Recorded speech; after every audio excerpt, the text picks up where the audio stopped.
Good evening, everybody, and welcome to Game Night Originals, the first originals of the new season, Season 2. Lovely to have you all here. I'm sorry that there was no warm-up game after promising the warm-up. It just didn't happen. Everything has just been so behind with time today. I was writing questions for the Purge right up until 5 to 8. So apologies for that. It's just the whole day has just gotten away with me, and it's just been a bit nuts. But so huge apologies for that. But thank you very much to Cola for the 3-month subscription, to Connor for the 12-month subscription, to Ardenfetz for that 2-month subscription. Enormously kind of you, triggering a hype train, as pointed out before I'm even live, which is just enormously good of you. So thank you so very much indeed. And 400 followers, as David said. Yes, we're at 400 followers now, so that's a thing. Yay, 400. Anyway, good evening and welcome. Nice to have you here. It's so long since I've played a game that doesn't have an integrated webcam. I think DangerZone is my only one that doesn't have an integrated webcam, so I'm having to use a different overlay. Thank you for the host there, Ash and Bash, as well. And yeah, so a bit of a wild day today, but it's good to be here. We're going to be playing 2 Persephone's Chair originals tonight in the shape of DangerZone 2. Thank you very much for that, host Connor. DangerZone 2, and then later on The Purge, which I'm very much looking forward to. So if we get DangerZone to play, then StatBots get warmed up. That's a thought, Matt. I've not got Persephone bot all set up in the Discord. One of the casualties of trying to get set up at the last minute is that I didn't open up Canary and I haven't got all the sound things set up. So we may or may not be able to hear you as and when we get there. So it might have to be a virtual statistician this evening or in the chats. That'd be good. I'll see if I can get it patched in at some point. But if I find a lull in proceedings, I will try and get you in for that. That'd be good to have. But good evening to everyone who's here in the chat. Carl the 7th, Clive the Legend, Brig Bother, Cetra, Tyson Bain, Natter, Ardenfett, Score Count, Shadowmane, Puzzle Dan, Wheelite Shapes, Nightbot, Punman Ben, Procyon Contain, Drahuska, Cola, Samster, Connor, Persephone's Twitch spots here, that's always nice. Jack Wilfred, David Bodycombe, Matt the Ref, Porlister, Gruffer Carlo, who's just shown up, and DC Simmons as well. Welcome to you all. I hope you're having a good weekend. And thank you very much for the 500 bits there, Connor. That's very kind of you. And yes, tipped over the hype train into the next level. So thank you for that. This hype train with all the PogChamps going on. Not a jumble of numbers. Good evening. Welcome to you as well. It's lovely to have so many of you here joining me for the sort of the second episode of this season opener, I suppose, because as you know, we are now in 2 halves. We have classics on Tuesday and originals on Saturday. And so my very first original, which is we're going to... Oh, you're Arlo Mage, you've changed your name. Well, it's lovely to have you here, Gruffer Carlo. Yes, a series of 2 halves indeed. I'm looking forward to playing this evening. We've got 2 question packs by me. I am grateful to everyone who has submitted question packs for the various games over the last few weeks in the build-up for Season 2. I will be using them as the weeks go on. But this evening, as it's the first of the originals, I did want to give you all, give everybody a chance to play. Rather than excluding people because they've written the questions. So that's exactly what we're going to do. So we're going to play DangerZone, and if you would like to play DangerZone, I've reset up my hotkeys on the Stream Deck, so there are literally 4 buttons on here now. One of them is the points toggle, one of them is the helps toggle, one of them is the time machine, which if it all crashes and I have to reload it, it'll be that button. And one of them is play, which just means go to the next screen, and I'm hoping everything is going to work. So if you want to play the game, come join the lobby. NPQBX is the code that you need.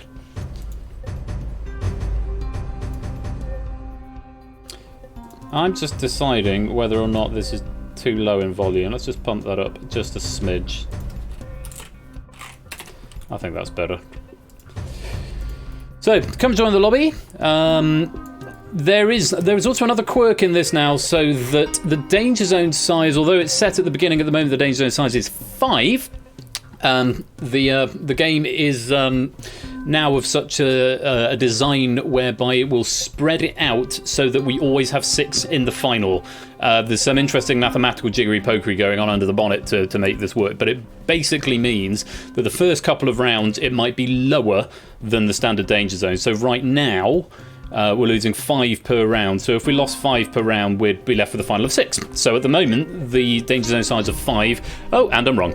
Ash has just joined us. Welcome, Ash. Lovely to have you here. Welcome to the game. So we've got a danger zone size of 5. So if we lost 5 players around, we'd end up with 7 in the final. That can't be right. 5, 10, 15, 20. Now we'd have 8 in the final. Oh, God, I hope it's not broken. That feels deeply wrong. Hang on. My standard danger zone size is 5. It was working. This was definitely working. But the danger zone size should be 6 by now. Oh no, because it's offset. No, it's fine. I'm overthinking this, and no uh-ohs required. I'm overthinking it. It's automatically resized itself, so the first round is going to be 5. The standard danger zone size should be 6. It'll explain it when I lock the lobby in a minute anyway. Rules. Who hasn't played before? You need the rules, which are on that paste bin there. That might be for Danger Zone 1, but they're more or less the same. The long and short of it is 5 rounds, 5 questions per round. Each round is on a different category. The objective of the game is to stay out of the danger zone. You get more points the faster you answer. It's all multiple choice, so you only need A, B, C, or D throughout this game. You can either put it into public chat or whisper it to Persephone's Twitch bot. My preference is to the bot, of course, but you can put it into public chat if that is easier for you. As always, keep your eye on the chat because the questions come up there first, and you only ever need to enter the answer, the letter of the answer rather than the whole thing.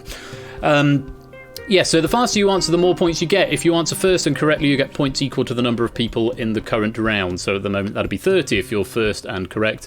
Second gets 29, third gets 28, and so on down until there are... until we run out of points or we run out of players. At the end of each round, if you're in the danger zone, you are eliminated from the game and you go over to the eliminated players lobby over on the right-hand side, which is not where you want to be, and that's where you go when you are eliminated from the game. We've seen it happen. It can happen. You can be eliminated on your first appearance in the danger zone, so watch out because the danger zone is a very dangerous place to be. There are a couple of things to help you out along the way. You have got a multiplier and you have got a nerf. A multiplier will double the points you get for any given round, and a nerf will give you a fixed rate of points for any given question. You can only use the multiplier on one round, and once you use it, it is gone. You can only use the nerf on one question, and once you use it, it is gone. In the case of the nerf, we got a level 1 hype train emote. Let me share that with you all. In the case of a nerf, you get exactly half of the number of... the points you get are exactly half of the number of players in the lobby. So at the moment, a nerf question would give you 16 points. They're all the sort of the technical finanglings of the game. You don't need to worry too much about it. The long and short of it is get the questions right. It's multiple choice, but stay out of the danger zone. Your multiplier you have to use at the start of the round. You get shown the category, and then you have to make a decision as to whether or not you're going to use your multiplier. It doubles the points. It won't double your nerf points. DC Simmons, thank you for continuing that sub. That's very kind of you indeed. Let me see what's happening in the chat. Why are nerfs called nerfs? Why are nerfs called nerfs? Just because they are, not a jumble of numbers. Seemed a good a names only. It nerfs the question. So basically, you're getting a free question. So all the questions will appear in the chat, and you need to answer A, B, C, or D. That is the long and short of the game. I'm going to give just a couple of seconds to join, because once this lobby is locked, you won't be able to join. A reminder: we are going to be playing the Purge probably in about an hour's time. Do get yourself in if you'd like to play. We will at the moment be losing 6 people from the first round. It looks like the standard danger zone size is going to be 7. 6 times 5 is 30. Yeah, so we're losing 6, and then I don't know. I'm just hoping it's going to work. Hello, Simple Person 98. Welcome to the game. A few new names cropping up here. Some new people arriving in the chat as well. Not a Jumbled Dogfish. Innis, we said it was Innis, didn't we? Innis C, Apodo Nuevo, Silent Marine, 8 Minky, Apple Cars, Asher Bash, Jay Turner, Poconuts, Listwitz, the Shy Arc, and Simple Person 98. Lovely to have you all here. 33, this might be the most we've ever had in this game. Because I think in the old build in Danger Zone 1, the limit was 36. And we didn't quite get there on the charity stream. 34, wow. This is a lot of people. So, yeah, welcome to you all. I'm going to lock the lobby once I finish reading out the names. So we've got Clive Legend, Jack Wilfred, Matt the Ref, Procyon Contain, Innis, Tyson Bain, Arden Fett, Paul Lister, Gruffer Carlo, Cola Cola, Apodo Nuevo, Connor M27, Samster, Dogfish, Cetra, We Like Shapes, Punman Ben, Brig Bother, Score Count, Drahuska, Natter, Silent Marine, Puzzle Dan, 8 Minky, DC Simmons, Apple Cars, Ash the Bash, Not a Jumble of Numbers, not a number of Numbe, sorry, I had to cut your name off because of how the thing works. Jay Turner, Poconuts, The Shy Arc, Listwitz, Simple Person 98, Storm Vision, and now SW Yellowtail. Welcome SW to the stream, and Storm Vision as well. 35 of you in play for Danger Zone tonight, which is, I think, the most I've ever seen, so thank you very much for that. I hope you're ready to play. I will try and reiterate the rules as we go. The only two things that are complicated really are the multipliers and the nerfs. Everything else is A, B, C, or D, and you can type it either into the chat or to the bot. You have 15 seconds to answer each question, and you want to stay out of the danger zone. Don't press stop streaming. In fact, don't press anything, just press the button on your stream deck. There's only one of them. Right. If everyone is here who wants to play, I'm going to count back from 10, 9, 8, 7, 6, 5, 4, 3, 2, 1. Let's lock the lobby. There we go. So, welcome to Danger Zone. The lobby has been locked and 35 players have entered the arena. The standard Danger Zone size is 8, but to keep a 6-player final, the first 3 rounds will have a Danger Zone size of 7. So, for the first 3 rounds, we will lose 7 people around. When we get to round 4, we will lose 8 people around. And then the final, we will have 6, which will be nice. A reminder that you cannot use your nerfs or your multipliers in the final, so use them before you get there, or you lose them. The first decision you have to make is for round number 1. You have to decide whether or not you are going to use your multiplier, or if you are not going to use your multiplier. To activate your multiplier, you will have 15 seconds to make that decision from when the timer starts. You'll be shown the category, and if you think this is going to be a strong category for you, you might want to play your multiplier because you get a little bonus if you finish first, second, or third going into the next round. Everyone else's points will be reset to 0. Or if you think it's a round you're going to be particularly weak on, you might want to play your multiplier and keep it as a safety net to get you out of that danger zone. The size that only gets used for 1 round is standard. Yeah, it's a standard size just for the way I did the logic. It took me some reworking actually to get back into it, Clive, but hopefully it'll do the trick. So, if you're ready, we are going to start this first round off. We will show you the first category, and it's M or 3 exclamation marks into the chat if you want to activate your multiplier. You get 1 multiplier for the whole game. The category for round number 1 is academics and academies. M or 3 exclamation marks into the chat if you want to activate your multiplier. Here they come now. I always get a little panic when I don't hear anything. Only 3 people activating the multiplier at this early stage. Cetra, We Like Shapes, and Drahuska. You have activated your multiplier. You can answer over whisper or into the chat, Jack Wilfred. Either is fine. So from this point on, you just need A, B, C, or D. Cetra, We Like Shapes, and Drahuska, your points will be doubled in this round. Everyone else will get standard points. Remember, the fastest to answer correctly will get 35. Everyone else will subsequently get 0. Sorry, they won't get 0. Everyone else will subsequently get -1. You want to stay out of the danger zone. That's the idea of the game. Right. There are 35 players in play. The category is academics and academies. The multipliers have been set where they're wanted to. If you're ready for the first time this season, let's play Danger Zone.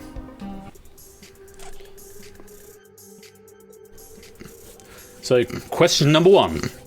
In which year was the first Police Academy film released? 1980, 1976, 1988, 1984? So you go orange once you've got an answer locked in. If you haven't got orange, it means you haven't got an answer in yet.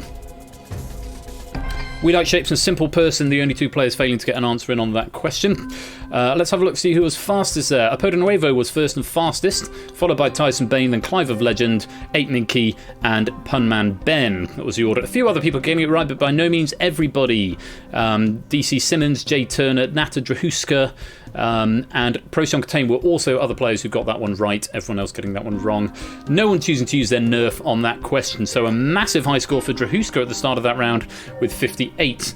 Let's have a look and see what the answer was. A lot of people getting that one wrong. It was in fact D, 1984. That is a terrifying danger zone if ever I saw one. You must get out of that danger zone before the end of the round. You will notice, of course, that your danger zone appearances count against you going into round 5. No, mod doesn't auto-delete the answers, Matt. That's fine. It was never a thing that mod did. So this is why I ask people to whisper to the bot. I can turn off public chat integration, but it's nice for people to be able to take part. Because, of course, actually, the more answers go into chat, the more people have to think about. So, yes, those danger zone appearances count against you when we go into round 5. I'll say a bit more about that later on. At the moment, Drahuska is in the lead with 58. Apodo Nuevo has 35. Tyson Bain has 34. Lots of people in the danger zone. I'm not going to list all your names, but if you're in there, you want to try and get out of it. See if you have any luck with this question. It's question number 2.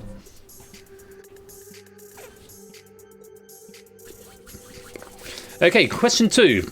The AAM is a period instrument orchestra based in Cambridge, UK. What does AAM stand for? Alwyn Academy of Music, Academy of Aged Musicians, Antica Academia Musica, Academy of Ancient Music. Again, a few people not quite getting an answer in there. Let's have a look and see who was fastest. Clive a Legend was first and fastest.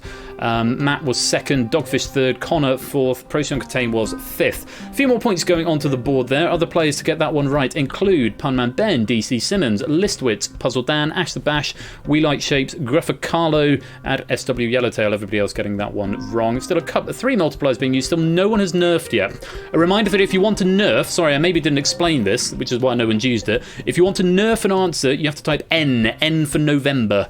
Will nerf the answer for you, and you will get exactly half of the points you'll get will be exactly half of how many players are in the pack. It will not be doubled if you have a multiplier on. But if it's one you have absolutely no idea on, it could be an extra tactic for you to use. Let's see what the answer was. It was D, the Academy of Ancient Music. I need to fix that text mesh. It shouldn't be overlapping. Clive a Legend now jumps to the top on 68. Punman Ben is second with 60. Drahuska and Procyon Container in joint third with 58 apiece. So quite a few players down there in the danger zone, but it has shrunk considerably since the last time. We will definitely only be losing 6 players in the round. If we have to go to tiebreakers, we have to go to tiebreakers. But from Brig downwards, you want to start thinking about getting some points on the board. Fingers on buzzers, everybody. Here comes question number 3.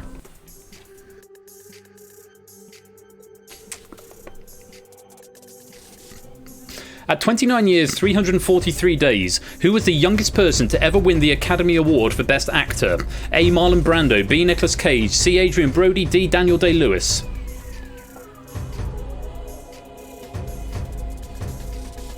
Procyon Contain not quite getting an answer in on that one. Everyone else did manage to get an answer in, and Procyon Contain has answered some, so at least everyone has managed to get it working. About half the pack there look like they're getting that one right. Who was fastest? Samsa was first and fastest for however many points he got for that, 35 presumably, followed by Clive of Legend, then 8 Minky, Innis was fourth, score count was fifth. Quite a few points being given out there. Other people to get it right: DC Simmons, Apodo Nuevo, Gruffa Carlo, Simple Person 98, and The Shy Ark all getting that one right. A few people have now started to use their nerfs. A couple of nerfs have crept in, perhaps on the last question. Brig, Stormvision, Ardenfett have spent their nerfs now. So that guarantees in some points, and it looks like they may have done it on this question, maybe because they're getting 17, which would make sense that they spent their nerf on this question. In fact, it tells me there Brig, Storm, and Ardenfett having used their nerf on that question, guaranteeing themselves 17 points. Let's see what the answer was. It's Adrian Brody. It was in 2002, and it was for the film The Pianist. Yes, youngest person ever to win Best Actor Oscar.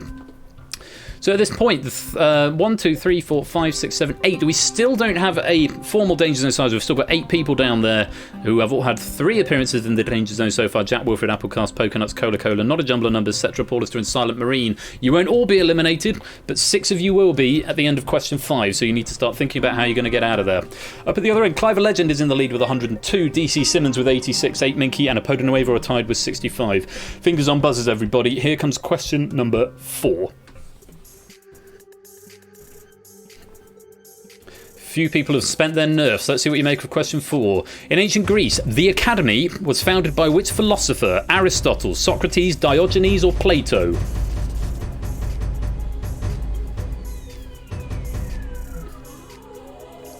Let's wait for We Like Shapes and Pokenuts. Pokenuts just getting an answer in the nick of time, though unfortunately not the right answer. Quite a few people getting this one right. Let's see who was fastest. 8 Minky was the first to answer correctly, followed by Brig, then Dogfish, Cetra, and Paulister. Well done, you guys. You're going to get a lot of points, especially Cetra with that multiplier active as well. That's going to shoot you right out of that danger zone, Cetra. Well done. Possibly enough to guarantee your safety for this round. Any nerfs being spent on that round? Just the one. Cola's decided to spend his nerf and guarantee himself 17 points there, which could be enough to get him out of the danger zone. Let's have a look and see what the answer was, that about half of us knew. It was Plato. So, down in the danger zone, Cola, Storm Vision, Ardent Fets, Applecast, Not Jumble, Pokenuts and Silent Marine. There are still 7 there because we've got a tie, a 3-way tie between Cola, Storm Vision and Ardent Fets. They're going to have to break that tie on the 5th question or face a tiebreaker question as standard. Clive Legend is still in the lead with 102, though 8 Minky has now closed that gap down to 100. We Like Shapes is in 3rd with 96. Though notable that We Like Shapes has used his multiplier on this round. Matt is telling me the top 14 are guaranteed safe at this point. So from Brig bothered downwards, you're going to need to reconsider, or not reconsider, you're going to have to think very carefully about getting this one right, as though that were a choice. For Brig on 51, I think it's quite unlikely that he would go out at this point, but if everyone beneath him gets it right faster than him, it is theoretically, mathematically possible. Simple Person 98, you are not in the danger zone. You are in 26th place. 2 above the danger zone line, so you want to stay above that danger zone line after this question, and if you do, you will go through to round 2. Cola, Storm Vision, Ardent Fets, Applecast, Not a Jumble, Pokenuts, Silent Marine. You've got things to worry about. Good luck to you getting out of that danger zone. Here comes question number 5.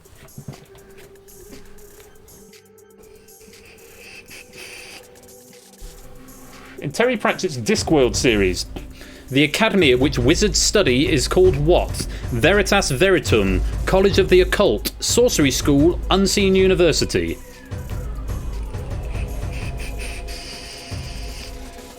Everybody getting an answer in on this one. Quite a few people getting it right as well. Let's have a look and see who was fastest. Storm Vision was fastest. That is going to be very, very helpful for him being in the danger zone right there. Innis was 2nd. Ardenfetz was 3rd, Matt was 4th, Dogfish was 5th, Connor, Paulister and Silent Marine all used their nerfs there. Applecars, Not a Jumble and Pokenuts were in the danger zone at the start of this question. They are still there now because they've got it wrong, which means we know for a fact those 3 are going to be eliminated. Who is going to be eliminated with them? We will find out. The correct answer to the question was the Unseen University. And we have a very interesting situation in that we have got a 1, 2, 3, 4, 5, 6, 7, 8 people in the danger zone, and we are only supposed to lose 6 of them, which makes me wonder why we've got a tie. That might be a fringe case that I haven't resolved. But we've got Natter, the Shyark, Simple Person, J Turner, Silent Marine, Pokenuts, Applecast, and Not a Jumble of Numbers in the danger zone at this point. We will address that in just a moment. We're going to lose 7? Standard danger zone size is 7, but we're only supposed to lose 6 in the first round. I don't know. We'll find out in a minute when I press the button. We Like Shapes wins the round with 154. 8 Minky 2nd with 130. Procyon Contain 112 in 3rd. You 3 will get some bonus points going into round 2. Congratulations to you. As for Clive of Legend, Gruffer Carlo, Dogfish, Innis, Pum and Ben, DC Simmons, Samster Brig, Bother, Matt the Ref, Apoda Nuevo, Cetra Trahuska, Ash Sabash, Storm Vision, Ardenfetz, Listwitz, Connor Portister, SW Yellowtail, Cola, Tyson Bain, Scorecamp, Puzzledown and Jack Wilfred. You have survived the round. Your scores will be reset to 0 and we will see you in round 2. Apparently we're supposed to lose 7. I thought we were only supposed to lose 6 in these first 3 rounds. 6, 14, 21. Hang on, 6, 12, 18, 20, 6, 12, 18, plus 7 is 25. 7, 14, 21, 28. And then, oh, I don't know. 8 was the standard, 7 for the others, right. 7, 14, 21, and 8 is 29. That is right. So, yes, we are supposed to lose 7. I can't count. I don't know how my game works. That's the thing. So, Natter and the Shyark, you are going to be in this tiebreaker. Simple Person, J Turner, Silent Marine, Pokernuts, Applecast, and Not a Jumble. You are unfortunately going to be eliminated at this point. But you've got to hang on there to see what happens between Natter and the Shyark as they go to their tiebreaker. So, Natter and the Shyark, you are highlighted yellow. You are eligible for the tiebreaker. No one above the danger zone line needs to answer, so take a minute to refill your glasses or something. Simple Person, J Turner, Silent Marine, Pokernuts, Applecast, Not a Jumble, as mentioned, you are already out. But one of Natter or the Shyark will be joining you in the boneyard, and one will be progressing to round 2. Natter and the Shyark, as the screen says, the answer will be in the form of a number. You must type your answer in digits.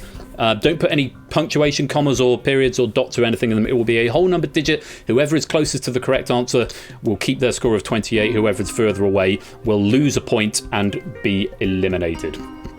So, first round of Danger Zone of the season, first tiebreaker of the season, and I think the first, possibly then one of the only tiebreakers of Danger Zone 2. Natter and the Shyark, good luck. Answer as a digit. I would recommend doing it to whispers. Here comes your tiebreaker question. Natter and the Shyark sounds like a good name for a rock band. It really does, doesn't it? Natter and the Shyark. When the great train robber Ronnie Biggs arrived back in England in 2001, how many days had he been on the run?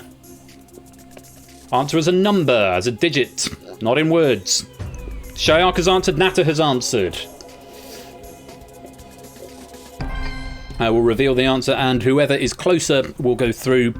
Whoever is further away will be eliminated. The correct answer is 13,068. The Shyark was closer. The Shyark said apparently 125. Yeah, he was on the run for a long time, and the Shyark was quite a long way away, but Natter was presumably even further. So there we go. Natter, unfortunately, you have gone down into the danger zone proper, which means you, along with Simple Person, J Turner, Silent Marine, Applecast, Pokernuts, Not a Jumble of Numbers. I'm so sorry in this first game, first round of Danger Zone, but unfortunately it is the end of the round. You are in the danger zone, which means we have to say goodbye. Off they pop over to the boneyard. You can continue playing the game over in the eliminated players list, but here you are just playing for questions correct in a battle to be king of the boneyard. Everybody else, congratulations, you have survived through to the next round. Let's just take a look at some of the stats there. Cola actually on 4 Danger Zone appearances and only 1 question right, but has survived. Conversely, no one has got a perfect score. There are a few people who've got 4 out of 5. Grufficalo, Procyon Contain and 8 Minky all getting 4, with 8 Minky and Procyon Contain also managing to avoid the Danger Zone entirely. So your score's going to be reset apart from the top 3. A lot of people have still got their multipliers left. Only 3 have been played in that first round. So if you want to play your multiplier on this next round, you'll have 15 seconds to decide. It's either M or 3 exclamation marks into the chat if you would like to play that multiplier. And the category is I before E, except when it's not. Here come all the multipliers.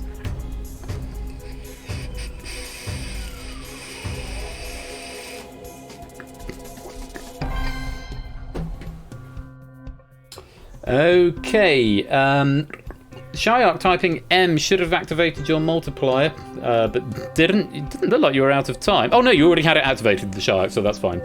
That is an awful lot of multipliers, and you have to start considering the game theory of whether you have to play a multiplier just to keep up with the pack. But we've got 1, 2, 3, 4, 5, 6, 7, 8, 9, 10, 11 out of 28 people are playing their multiplier on this round.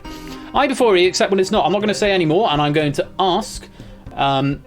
No, Natter, the boneyard can continue to carry on playing. You still get points for answering questions, or you get you're playing for King of the Boneyard or Queen of the Boneyard, which is the person who gets the most questions correct. Yes, Shyark, you've got your multiplier on. You've got that little green tick in the ×2 column there, so your multiplier is on. So Natter and the rest of the boneyard do keep playing. You are still in the game, but in your own game, and that will continue to populate throughout the rest of the evening. So I'm not going to say any more, and I would ask people to keep the and what you might expect to come up out of the chat, because, well, you'll see. Round 2, I before E, except when it's not. Good luck to all of you. 28 of you still in the game. We Like Shapes has that boost of 14. 8 Minky's got 9. Procyon Container's got 7. Everyone else has reset to 0. It's round 2, I before E, except when it's not. Let's play DangerZone.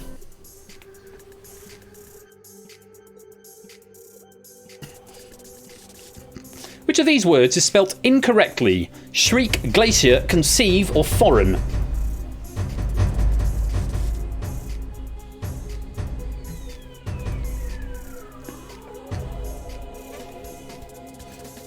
Everyone in the main game going for an answer. Everyone but 3, I think, in the Boneyard attempting that one there. Most people getting that one right. Grafficalo, Stormvision, and Listwitz getting the wrong answer there. Let's have a look and see who was fastest. Clive Legend, followed by Procyon Contain, followed by Score Count, then Apoda Nuevo, and Innis. Lots of people getting that one right. Nobody having to nerf that question. As you see, we've got a lot of multipliers being played here. The correct answer was A, Shriek. It's I before E. S-H-R-I-E-K, Shriek. So in the Danger Zone, Matt the Ref, Dogfish, Puzzle Down, Drahuska, Listwitz, Storm Vision, and Grafficalo are all in the Danger Zone at the moment, which is a standard Danger Zone size of 7. Up at the top, Procyon Contain is in the lead with 61. Score Count's got 52. Innis has got 48. Let's go on to question number 2. Yeah, 61 points after one question. That's what happens when you get big numbers in this game, Jack. Which of these words is spelt correctly? Apologies for the extra capital H in which. Relieved, weir, inconceivable, deceit.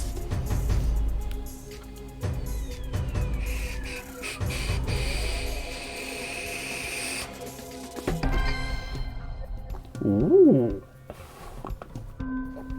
That is interesting. Very interesting. Which of the words is spelt correctly? Relieved, weir, inconceivable, or deceit? Significantly fewer people getting that question right. Let's see who was fastest.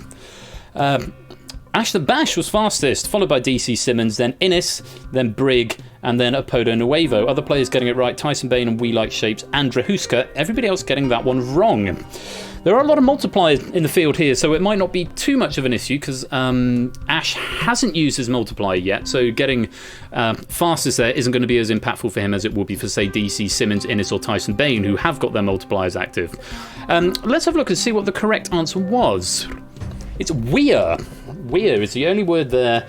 Is sort of staircase for water. Yes, that's a good way of describing it, Ash. A staircase for water. We used to go kayaking when I was younger, and sort of you canoe over them. They're good fun.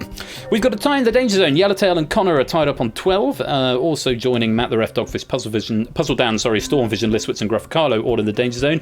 Innis has made a cool 100. Tyson Bain is in second with 86. DC Simmons is now in third with 82. Yes, Weir was spelt incorrectly. Jay Turner is currently leading the Boneyard with 3 questions correct. Fingers on buzzers, everybody. We want to try and break that tie in the Danger Zone. Here comes question number 3.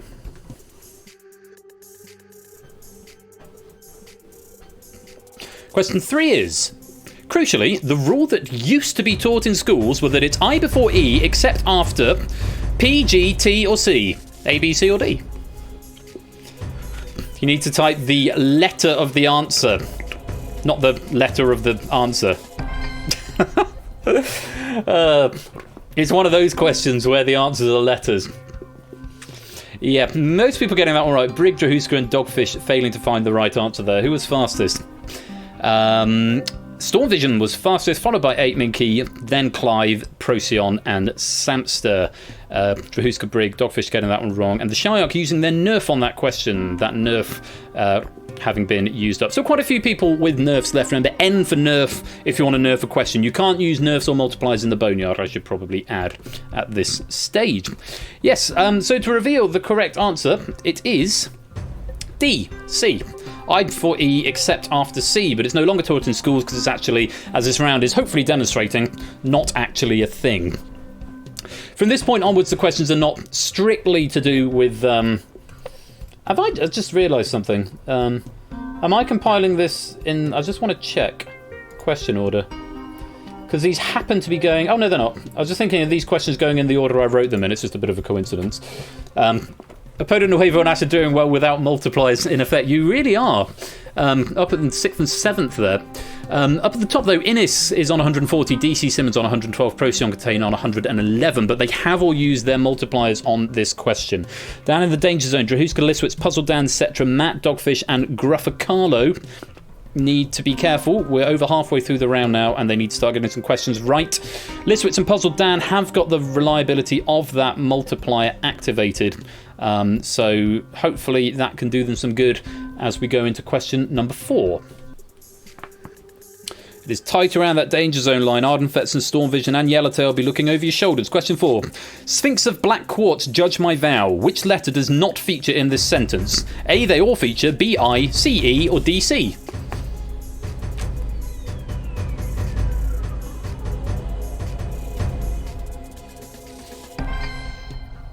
Is everyone getting that right?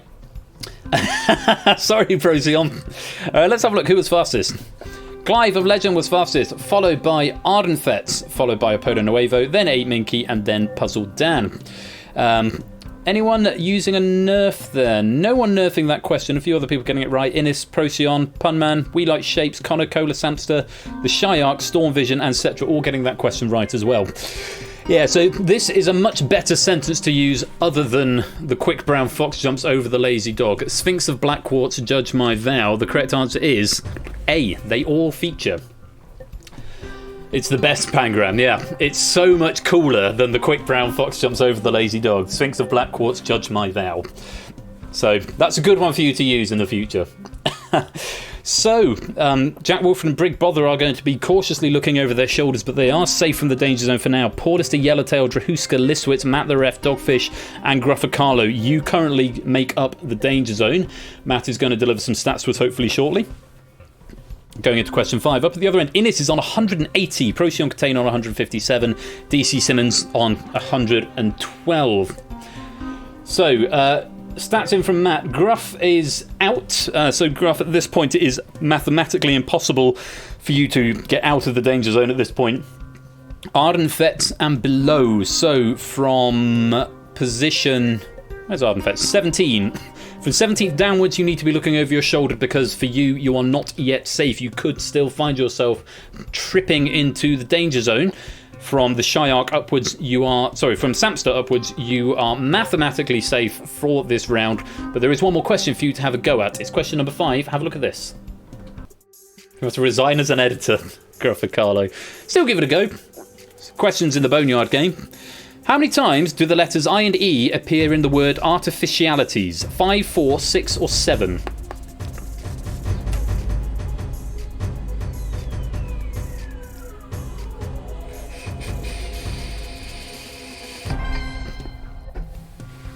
I was thinking about putting how many times the letters I, E, and C appear, but of course that wasn't in the round category. The round category was just about I and E, and the question about C was coming up. And if this question had come up first, it would have ruined that.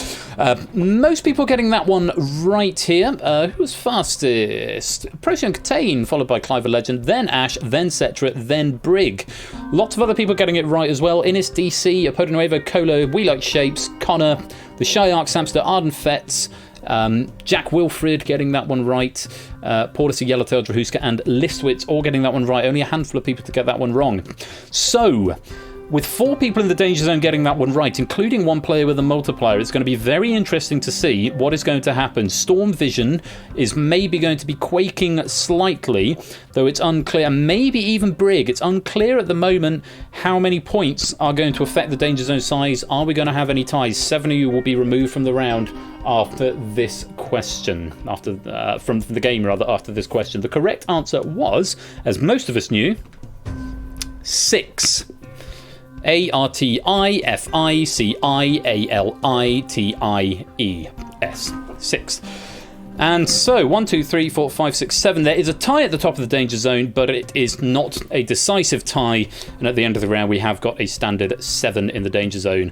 Up at the other end, Innis finishes on a massive 226. Might be one of the highest scores that we've had before. Why is Matt getting a yellow card? What's happening in the chat? F's all round. Procyon Contain finishing second with 213. DC Simmons in third with 146. They will get some boosts going into round 3. Though, of course, all 3, along with quite a few others, have spent their multipliers. You are through to round 3, you 3. Congratulations, and we'll get your boosts, along with Cola, Connor, Apodo Nuevo, Clive Legend, Pumman Ben, Tyson Bane, Ashton Bass, Shyark, We Like Shapes, 8 Minky, Samps, the Score Count, Ardefets, Puzzle Dan, Cetra Liswitz, Brig Bother, and Jack Wilfred, whose scores will be reset to 0. However, Porlister, Yellowtail, Storm Vision, Drahuska, Matt the Ref, Dogfish, and Gruffacarlo. You've got quite a track record in the Danger Zone already, it would appear, and it is the end of the round. You are still there, which means we have to say goodbye. Off they pop over to the Boneyard. Gruffacarlo, Dogfish, Matt the Ref, Drahuska, Storm Vision, Yellowtail, Porlister, Jay Turner, Gruffacarlo, and Yellowtail currently leading the Boneyard as kings and or queens of the Boneyard.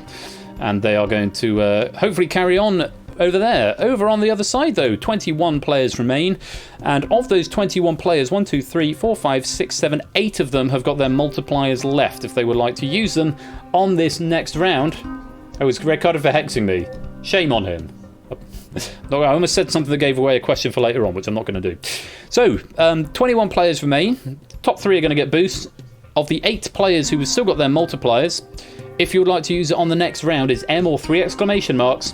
The category is mythology.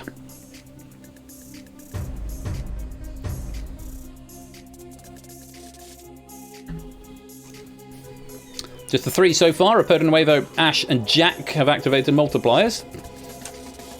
And just the 3 it is going to be. So 5 players, Clive, 8 Minky, Samster, Arnfetz, and Brig, are hanging on to their multipliers for now. A reminder that you can't use your multipliers in the final round.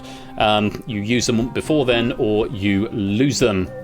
Let's not be banning Matt in the chat. I really don't myth this category. Boo! 5 questions on a variety of mythological subjects and areas coming up. Innis is on 10, Procyon's on 7, DC Simmons is on 5, everyone else is reset to 0. We're going to lose 7 of you at the end of this round. Good luck. It's round 3, the category is mythology. Let's play Danger Zone.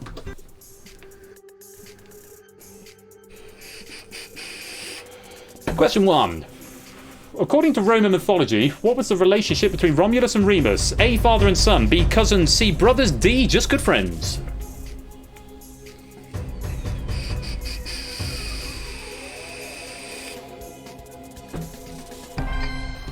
Everyone in the main game getting an answer in there, and quite a few people in the Boneyard game as well. A lot of people getting that one right in the main game. Let's see who was fastest. Clive Legend, followed by Jack Wilfred, then Apodo Nuevo, Punman Ben, and Score Count were the 5 fastest answers there. The only players getting it wrong, Puzzle Dan, the Shyark, Tyson Bane, and Procyon Contain. Yeah, so most of us know the answer there. Were there any nerfs used on that question? A reminder that it's N on your keyboard to nerf the question. There are still a lot of nerfs available, though, of course, they're only worth 10 points at the moment in this round if you nerf this question. The correct answer was C. They were brothers. Romulus and Remus were brothers. Jack Wilfred going to the top with 40. Apodo Nuevo second with 38. Innis in third with 22. Though, of course, the top 2 have got their multipliers active. Cetracolo, Procyon, Connor, Puzzle Dan, Tyson Bane, and the Shyark currently languishing in the Danger Zone. Let's go on to question number 2. Fingers on buzzers, here it comes. Remember, N to nerf if you've still got it available to you. In which mythological culture would you find the characters Sisyphus and Tantalus? Greek, Roman, Norse, or Egyptian?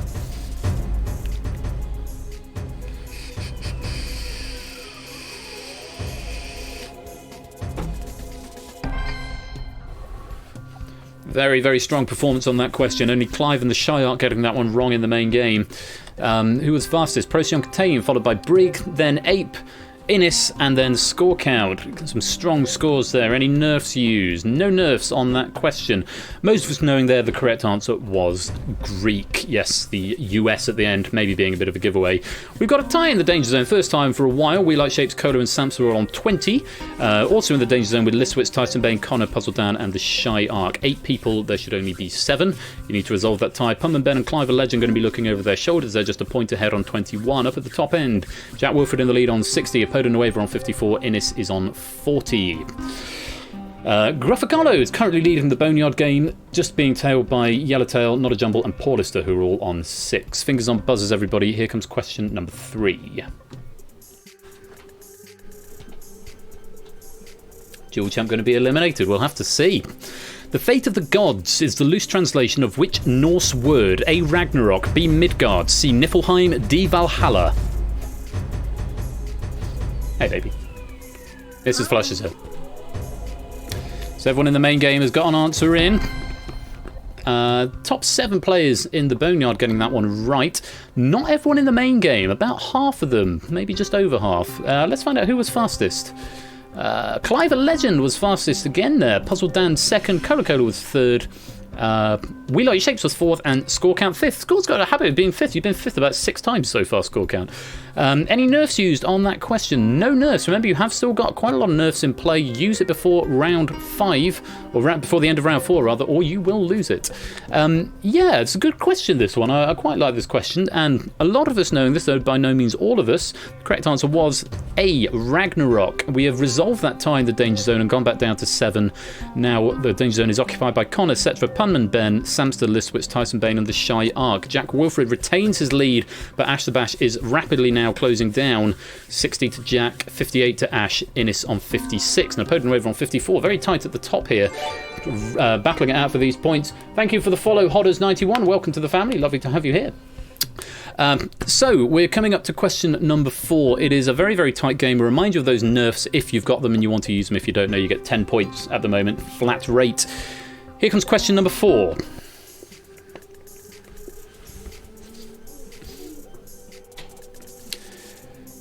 Taweret is an Egyptian god usually represented largely as which animal? A. A hippopotamus, B. A falcon, C. A jackal, or D. An owl?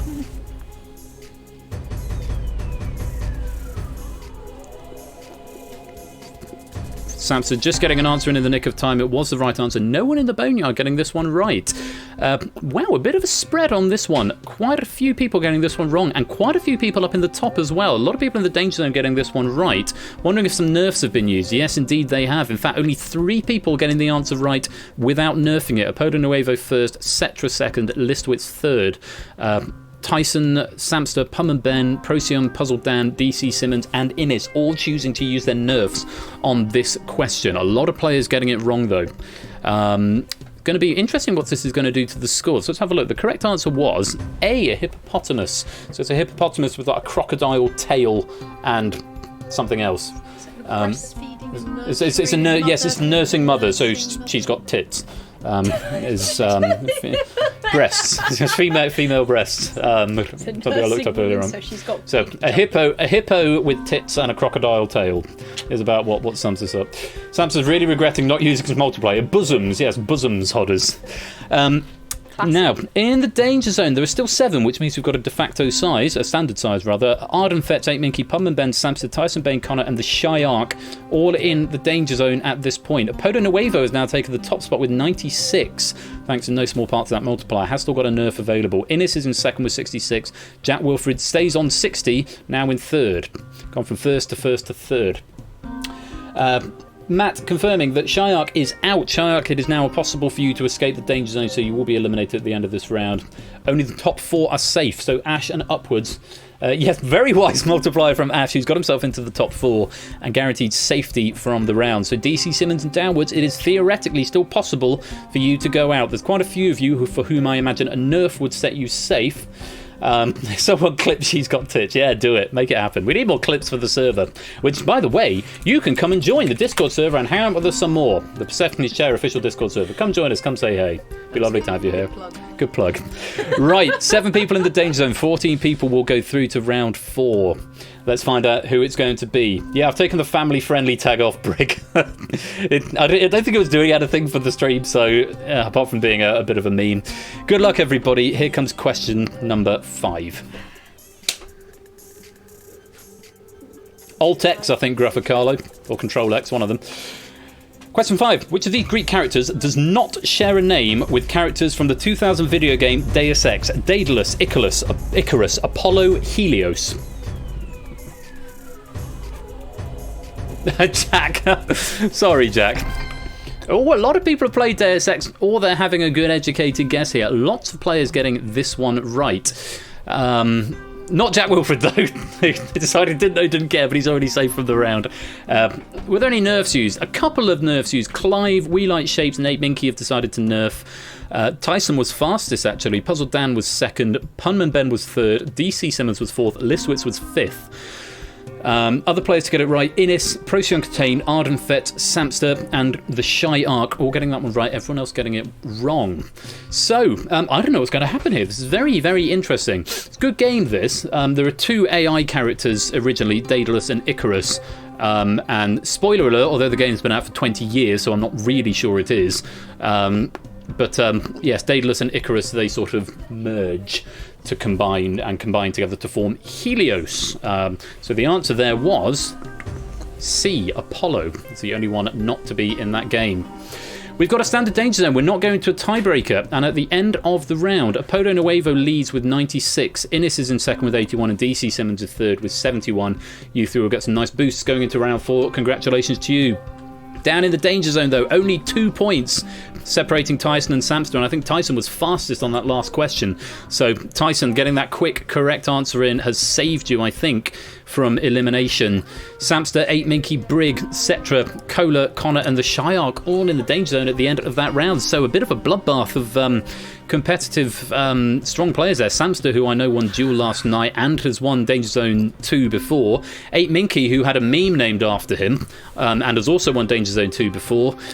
Both going out in round 3, but this is a very tough game, it has to be said. It is fairly ruthless.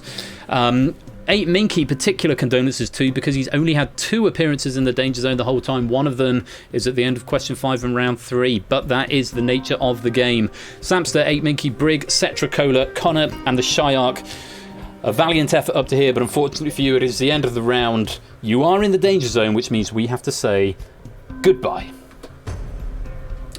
Off we go, over to the Boneyard. Samster is king of the Boneyard, though, with 10 points, 1 point ahead of Ape, who is 1 point ahead of quite a few people who are on 8 questions correct. Back to the main game, though.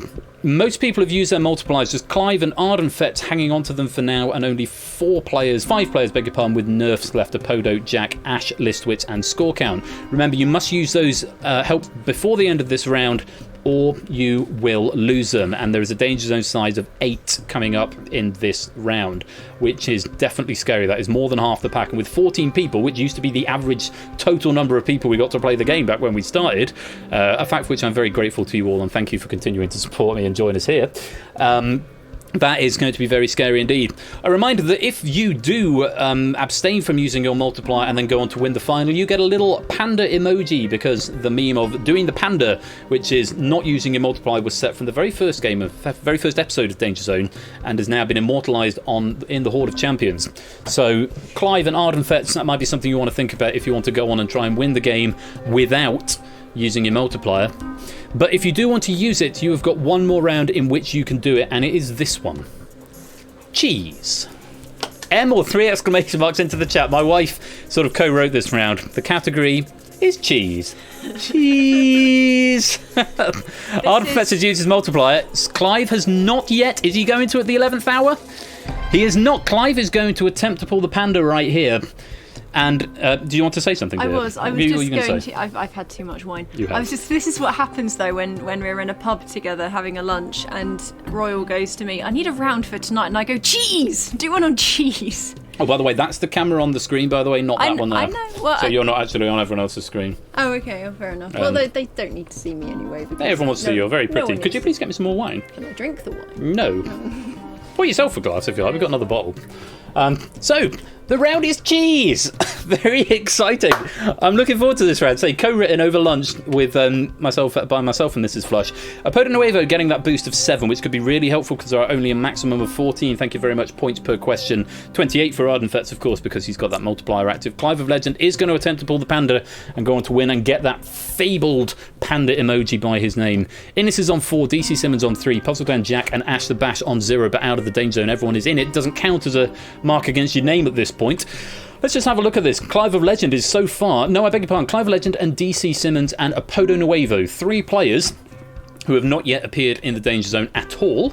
High score at the moment goes to Innis with 12 out of 15. It's a very, very high scoring game. Oh, I've got a bit of hiccups going on here. Wine and cheese. We're not actually eating. We have bangers and mash for dinner. You know, sausage and mash and beans. But drinking wine because we're sophisticated bastards, innit? So, 8 people are going to be going out at the end of this round. 6 of you will go through to the final. The category is cheese. 5 of you have got a nerf if you wanted to use it, and it will get you 7 points flat rate. Good luck. Let's play Danger Zone. So here we go. Question number 1 on cheese. Which of these words is not a word for cheese in a language other than English? Saged, fromage, cars, or piens? Which is an anagram of penis, which I think is very funny.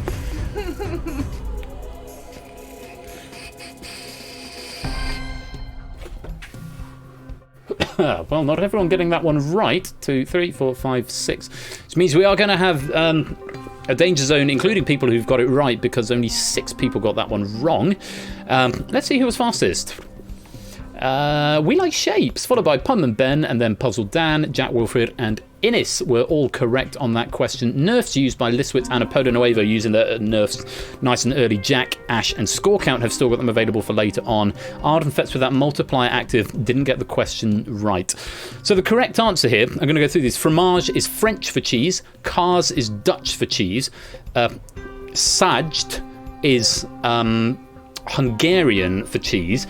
And the word that looks like penis is, I want to say, I think it's Spanish for milk. So the answer, I think, is D, piens. So, Apodo Innis, We Like Shapes on 14, Pum and Ben on 13, Puzzle Dan on 12, Jack Wilfred on 11, but Liswitz and DC Simmons, despite those boosts, are in the Danger Zone on 7 and 3. Ash, Clive, Score, Procyon Contain, Ardenfetz, and Tyson Bain are in there as well. 8 people going to be lost at the end of this round. It's a lot of people. Let's go on to question number 2.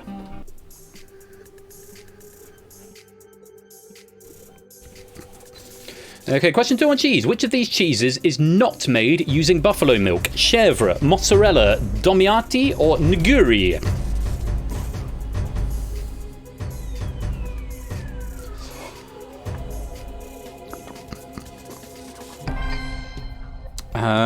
Quite a few people getting this one right. Here comes Egg Fried Cheese, raiding with a party of 6. Welcome, Egg. I hope your beat sabering went well. Nice to have you here. Welcome to the stream. So, lots of people getting that one right. Who was fastest? Innis was fastest, followed by Jack Wilfred, then We Like Shapes, Pum and Ben, and Liswitz. Other people getting that one right, Ash the Bash and Ardenfetz with that multiplier is going to help him out. Score Count choosing to nerf on this question for a flat rate of 7.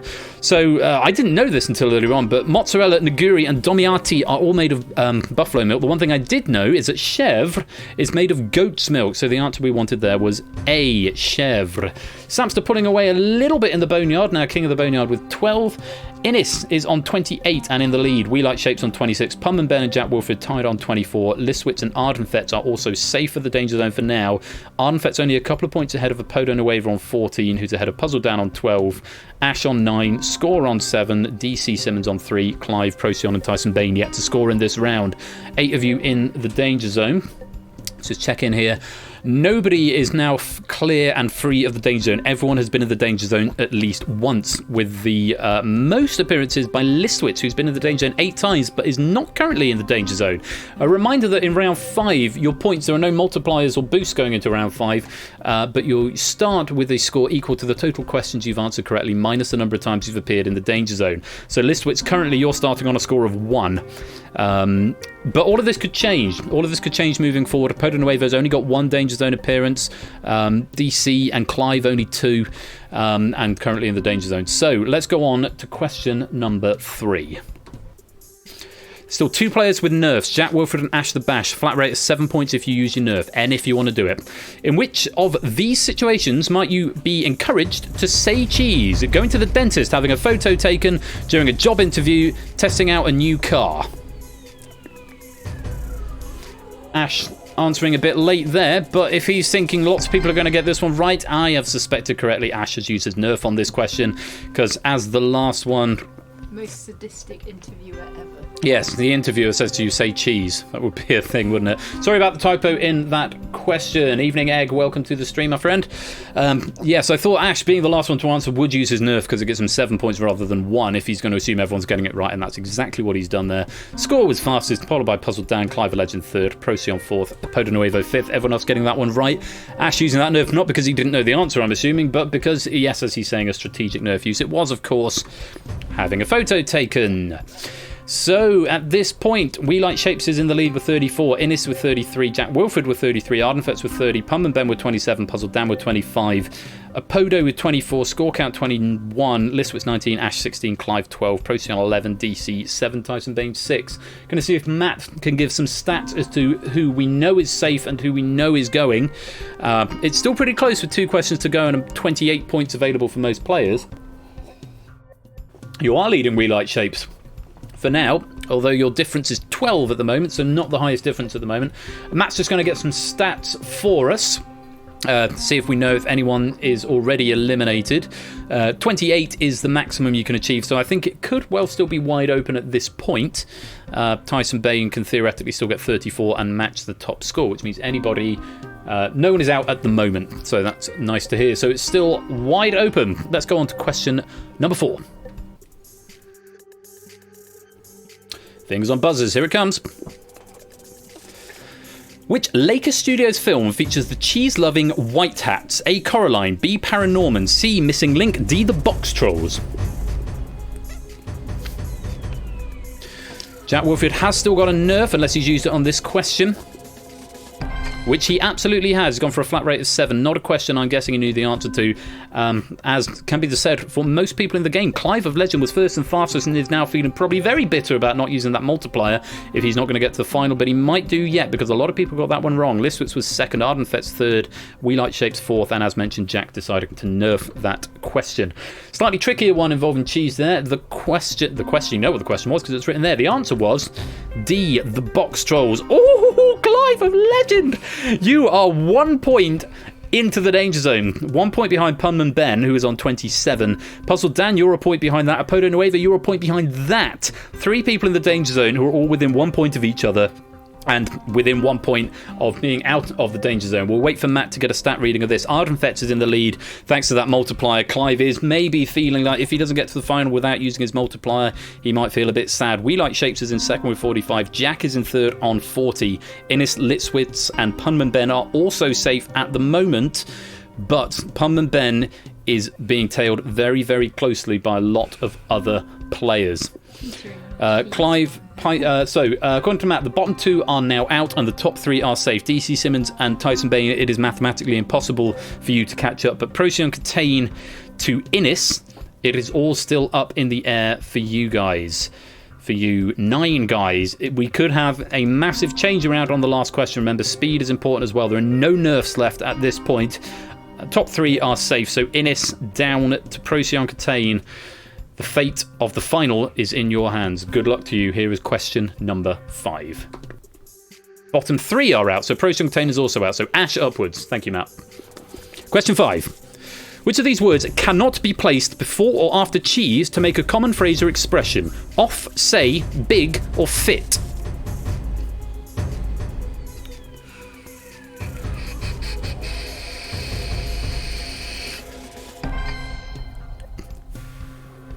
Most people getting this one right. Jack, Ash and Procyon not finding the right answer there. Procyon, who we knew was already out, and Jack, who we knew was already safe, so only Ash sealing his own fate there. Clive a Legend was first and fastest. Score count was second. Listwitz was third.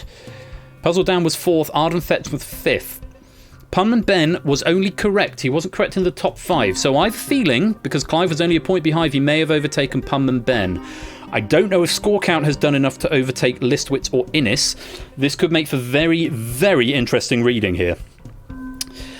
So, you can be cheesed off, cheese off. He was to cheese off somebody. How the verb conjugation of that is. I cheese my wife off frequently, apparently. You can say cheese, as we learned earlier on in the question. That person is the big cheese, as in they're a big deal. Cheese off sounds dirty, it does a bit. It's to irritate. Thank you, Apodo Nuevo.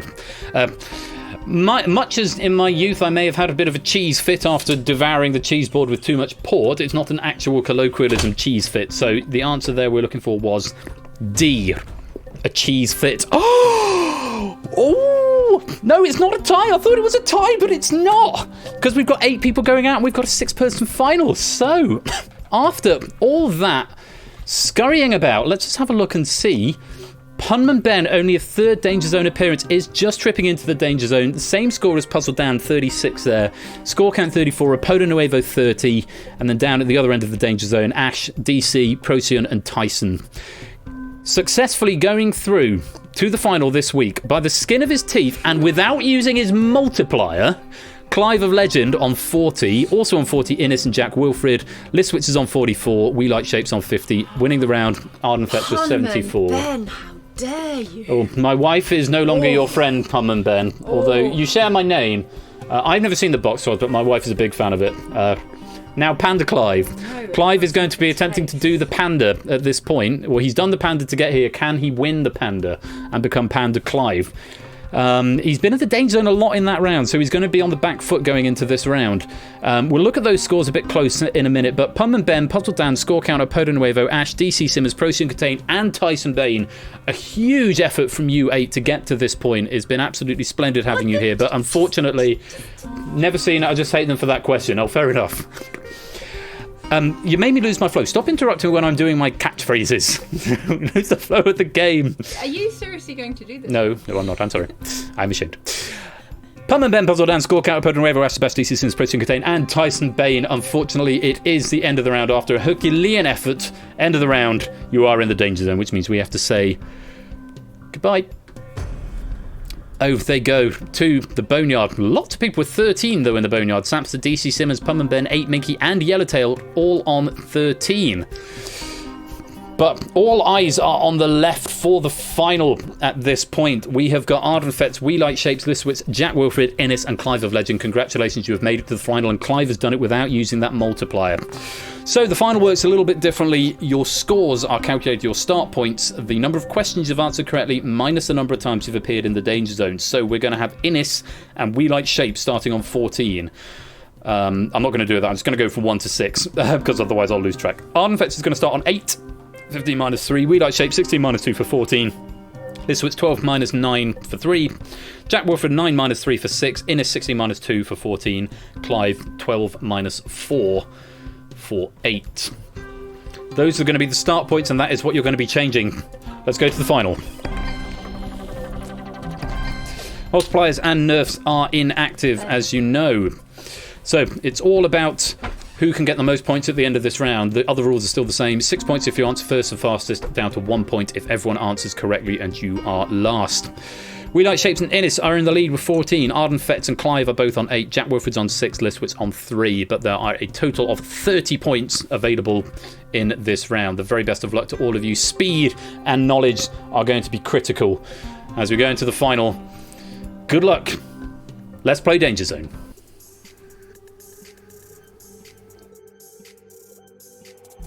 Okay, question 1. What is the name of the fictional town in which the TV series Stranger Things is set? Fenchurch, Wyoming, Dawson, Colorado, Laketown, Idaho, Hawkins, Indiana. Would you mind closing the door, please? Thank you. Everyone in the main game getting that one right, apart from Listwitz. Clive was fastest, followed by Jack, then We Like Shapes, then Innes, then Arden Fetz. Listwitz getting that one wrong. Let me make it so we can see everybody in the Boneyard game. So Clive is going to be starting his trek to what he hopes is going to be a panda emoji. Most of us know the answer there was D, Hawkins, Indiana. We Like Shapes on 18 in the lead. Innes in second on 17. Clive in third on 14. Jack's on 11. Arden Fetz on 10. Listwitz still on 3. Here comes question 2. Good luck.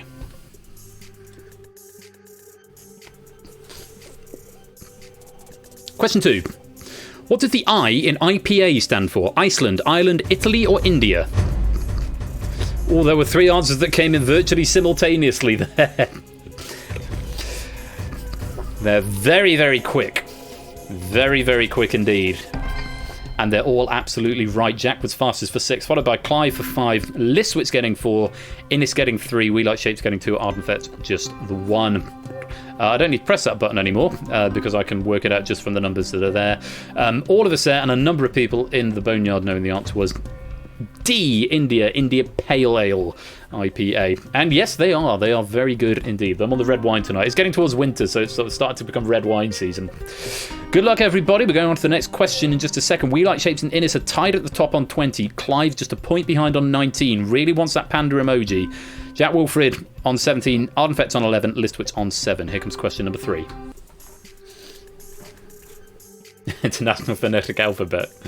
Quite right, Storm. Question 3. How many teeth would an adult who still has all of their teeth have? A28, B32, C36, D24.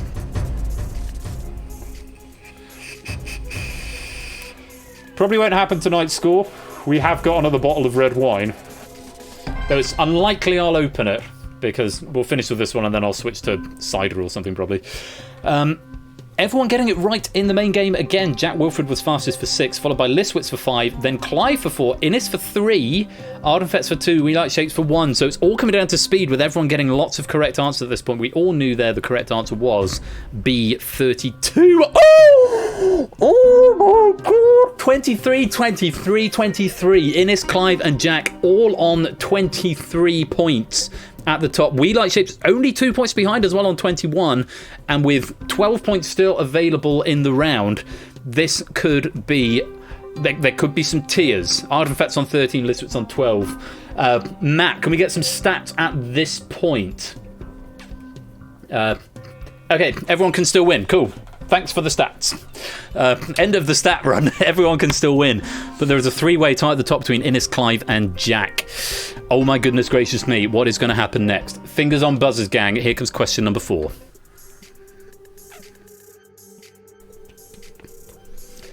Question 4 is, which US state is the largest by area? Texas, Alaska, California, Montana. Bit of a curveball in here. Maybe a slightly easier question towards the end. Who knows? We will see. Once again, all 6 in the lobby getting this one right. Clive was fastest for 6, followed by Innes for 5, Ardenfetz for 4, Listwitz getting 3, Jack getting 2, We Like Shapes just getting the 1, and a lot of people in the Boneyard getting that one as well. One of those questions that comes up, I would have had to think about that one. I wouldn't have known it to trip off the tongue, but the answer was B, Alaska. And with that, Clive has eked out the lead with 29 points. Innes is on 28, Jack is on 25, We Like Shapes 22, Ardenfett 17, Listwitz 15.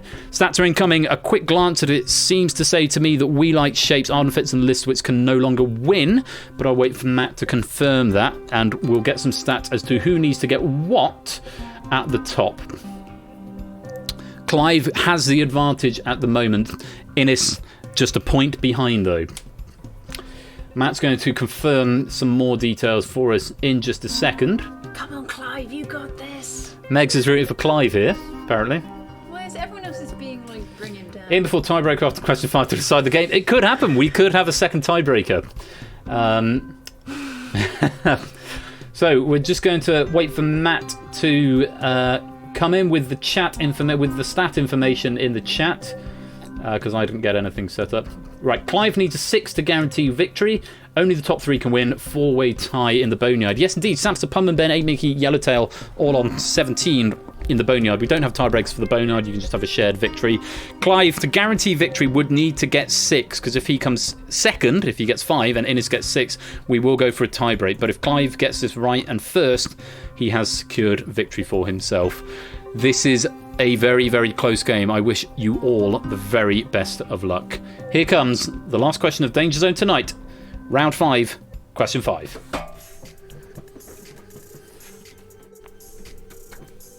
And the question is, what is the name of the UK Prime Minister's country residence? Clive was the first to answer. Was he right? A, Chequers Court, B, Wolf Halls, C, Edgbaston House, D, Wallingford Gates. Clive got an answer in first. Was it the right answer? It was the right answer. We all know what that means. Congratulations to Clive. 6 points. The second player ever to complete the Panda. Well done to you. Clive the Legend was fastest for 6, Jack Wilfred getting 5, Innis 4, We Like Shapes 3, Ardenfets 2, Listwitz failing to find the right answer there. But actually, most players getting most of those answers in that final round. That was an absolutely solid appearance from our finalists. But a great comeback there from Clive, who knew the answer was A, Checkers Court, often abbreviated just to Checkers. So at the end of an absolutely riveting edition of the Danger Zone, it's not called the Danger Zone, it's just Danger Zone. First of all, our joint kings of the Boneyard, Samster and SW Yellowtail, 18 out of 25 questions. A very, very well done to you guys. Sadly in the Boneyard, but that's a victory in itself. King of the Boneyard, Kings of the Boneyard, congratulations to you. 6th place in the main game, 15 points in the final, 9 Danger Zone appearances. And quite impressive to get to the final on 9 Danger Zone appearances. But with 15 questions correct, Listwitz. 5th place, 19 points in the final, 5 Danger Zone appearances, 18 questions correct in the whole game, Ardenfets. 4th place, 25 points in the final round, 2 Danger Zone appearances, so that's a record low shared with Innis. Only 2 Danger Zone appearances, 21 questions correct in total, and again, tied with Innis, a high of questions answered. 4th place is We Like Shapes. Thank you very much for the follow, the Shyark. That's We Like Shapes. 3rd place, the bronze medal, Jack Wilfred, 30 points, only 3 Danger Zone appearances, only 14 questions right, but as you know in this game it's about speed and strategy as much as knowing what you know. Jack Wilfred, the bronze medal. Silver medal, 2nd place, with 32 points in the final, again only 2 Danger Zone appearances, so a joint low, and 21 out of 25, a joint high. A mightily good and very, very worthy first appearance for Innis C in 2nd place. But the winner, the champion this week, 35 points in the final, 4 Danger Zone appearances, only 17, but it's enough to get the victory. Congratulations, the gold medal, and your champion this week with 35 points is Clive of Legend.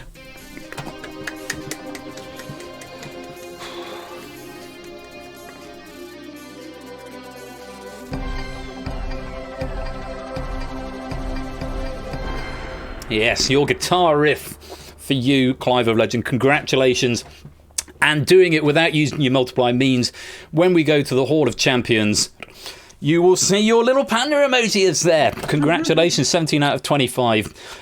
Clive of Legend on the 10th of October, the 2nd player ever to complete the panda with only 17 out of 25. Very, very well done to you, Clive.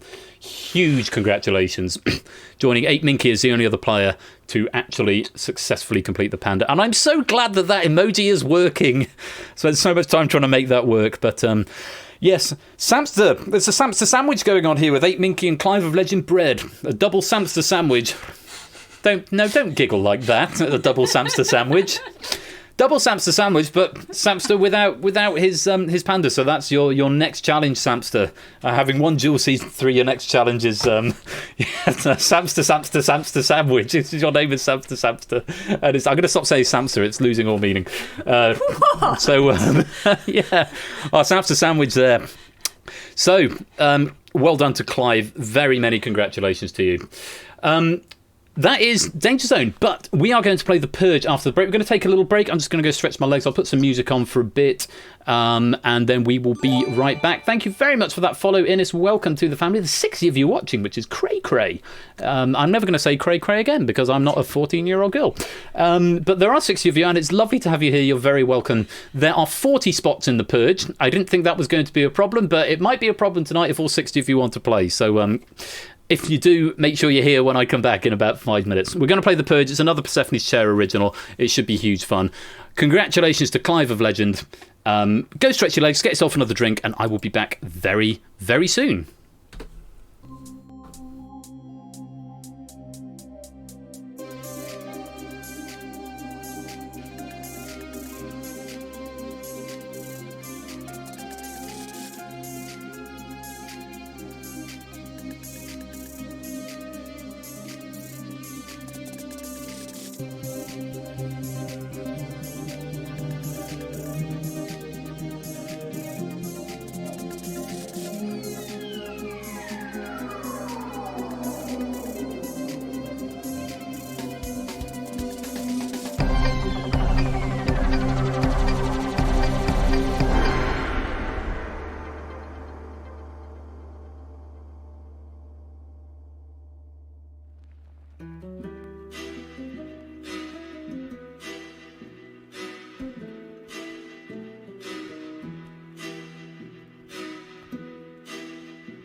No, let's not do that.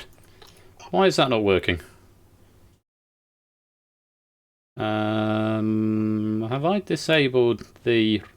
Why have I disabled the opening credits, you absolute Fruit Loop? What have you done that for? I was probably testing something. Let's try that again. My bad, my bad. We're having the opening credits.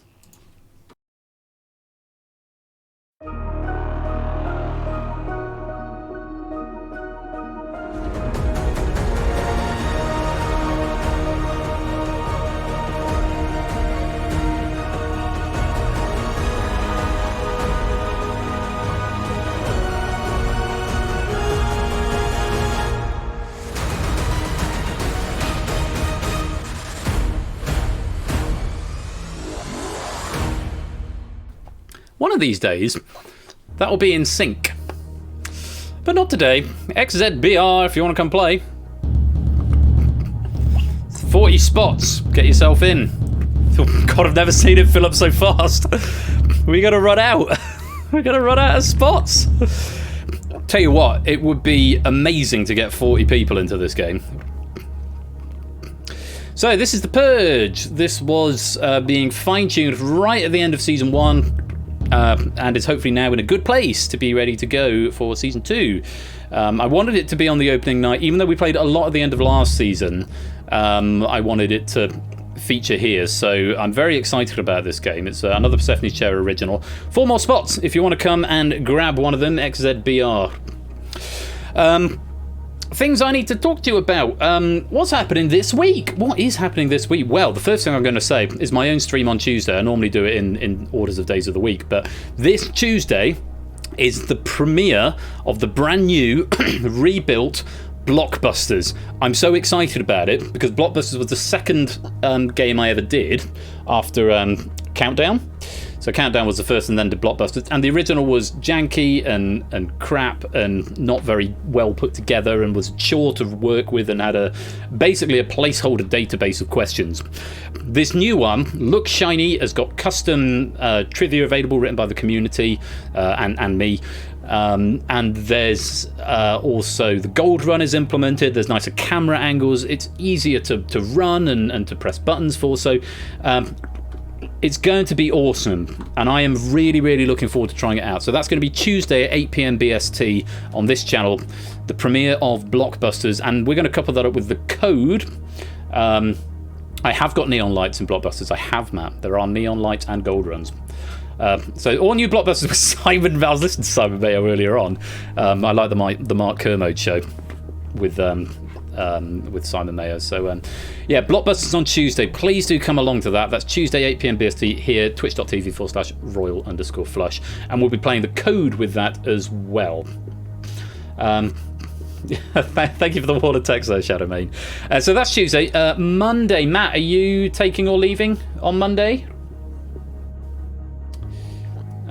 Let's have a look. Oh, there's Silent Marine. Welcome, Silent Marine. We'll wait for Matt to let me know if he's taking or leaving. Stream's on hold. I know you're doing a lot of refereeing at the moment, so no Matt on Monday. I think Tipster is around tomorrow for the Pinnacle Larder, our friend Tipster, so do go and support him. Aim to be back within it to win it soon. That's good to hear, Matt.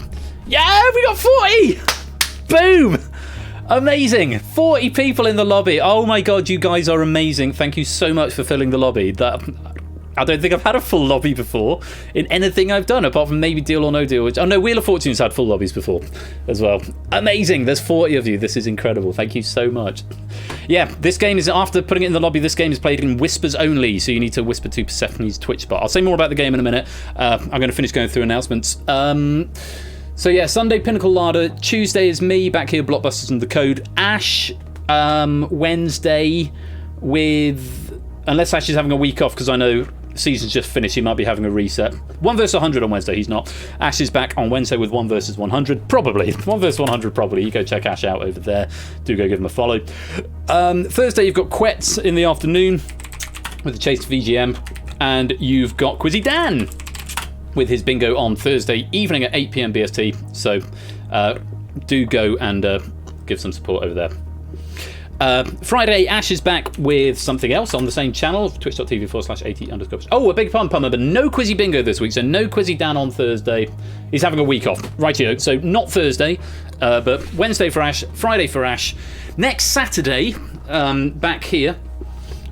Next Saturday is me again, and I'm thinking, because Game Night Classic, which is Tuesday, has a fixed schedule for the weeks of the month, whereas the Saturday one is a bit more random. So I think Saturday might be a double bill of the Escape Artist. That's what I'm thinking at the moment. Double Escape Artist, one question packed by me, one by a guest.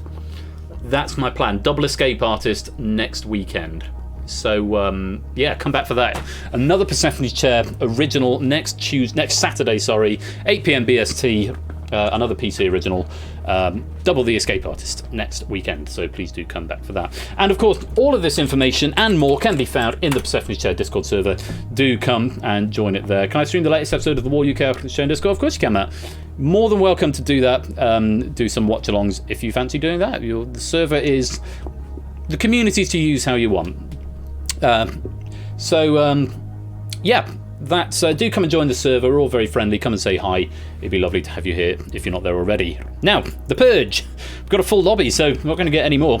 How this works, you'll get multiple choice questions for which you only need to answer the letter, either A or B, or later A, B or C, or A, B, C, D, E, depending how many options there are for the question. In the middle is a Purge meter. If that percentage or higher get the question wrong, you trigger a Purge. Everyone who gets that particular question wrong is thrown into the Purge. Hello, Aussie. Aussie Cat has arrived to say hello. You'll put in the Purge if you get that question wrong.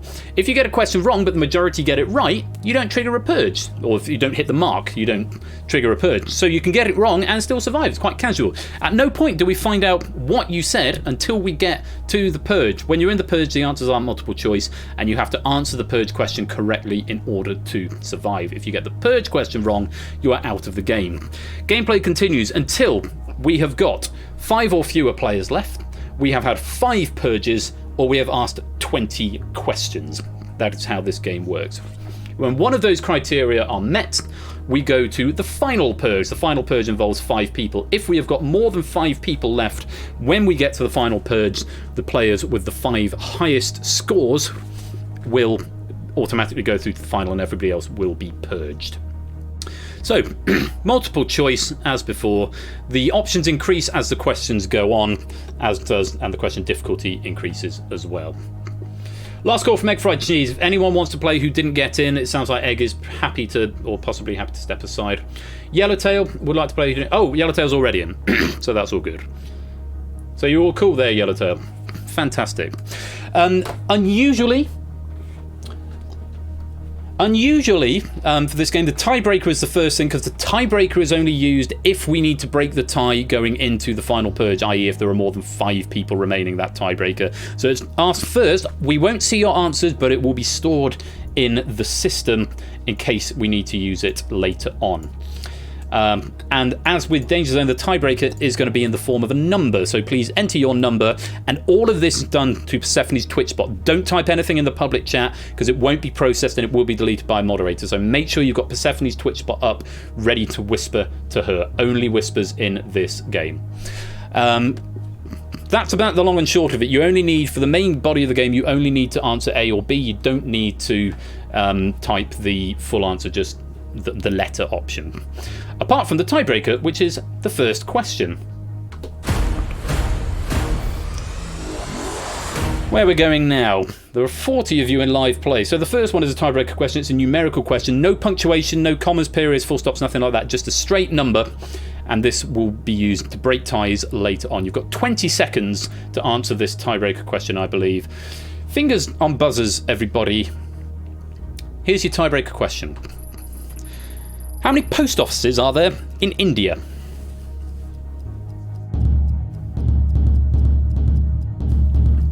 So you go green when your answer is submitted. If you don't submit a tiebreak answer, you are given the max integer that Unity will support, which is something like 48 quintillion. So make sure you get an answer in the next 3, 2, 1. Not everyone getting an answer in there, so Hopefully you won't be in a tiebreak, otherwise you'll definitely lose it. 155,015 is the answer. Not that it really matters, that's just a tiebreaker for later on. We're now going into the main body of the game. So from here, for the first 5 questions, you'll need either A or B. 50% is the cut-off point after which a purge is triggered. If 50% or more of you get this wrong, we will trigger a purge. If 50% or more of you get it right, then we don't trigger a purge and we go on to the next question. Very, very simple. You need to whisper A or B to the bot. Abstentions count as an incorrect answer, incidentally, so don't abstain. You might as well have a guess. So, answers are revealed first, and then the question in the chat. Wait till the bot tells you in the chat that the question is open, because the answers, there's a little bit of delay between the question arriving and the question actually opening, because the question is typed into the chat when it starts typing on the screen, but it doesn't open for answers until the question has finished typing. So wait for the bot to say answer now. You will have 10 seconds to submit your letter. Good luck to all of you. Let's play the Purge. 50% is the break point for this round. Question 1. Options are Hyde, Jekyll. Question is, in the novel by Robert Louis Stevenson, which is the evil alter ego form? Answer now.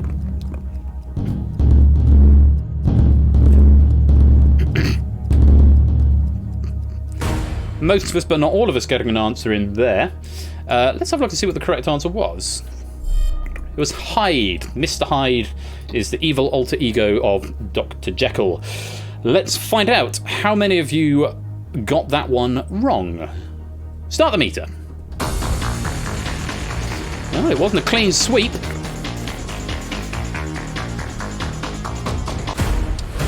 But we have stopped the meter. 25% of you were incorrect. 75% giving the right answer Hyde, 20% going for Jekyll, and 2 people abstaining from that question. So, safe. Let's go on to question number 2. After each question, the breakpoint will drop 10%, so the breakpoint is now 40%. 40% or more getting this one wrong will trigger Purge number 1. It's A or B again. Good luck. Fingers on buzzers. Here's the question. Sorry, here are the options. Wednesday. Friday. The question is, what is the name of the daughter in the Addams family? Ooh.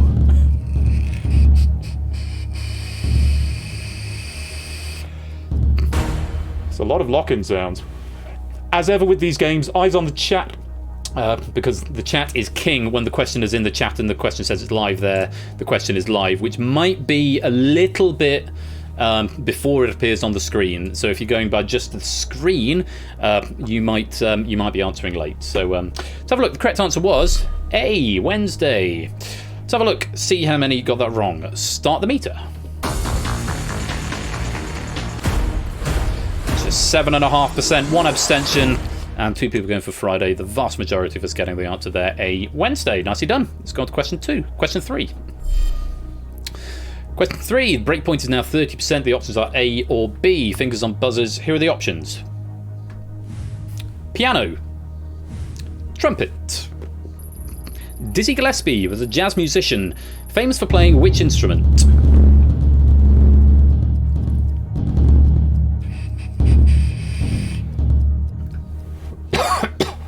Time. Let's have a look, see what the answer was. B, trumpet. He was a trumpeter. Famously, he used to puff out his cheeks a lot when playing, which is what they tell trumpeters not to do, but Dizzy Gillespie did that, and he followed no one's rules except his own. Trumpet was the answer we were after. Let's see who got that one wrong. Start the meter.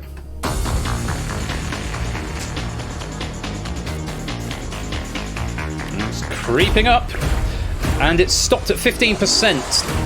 10% of that was abstentions, 5% going for piano, 85% getting the right answer. You have survived another question.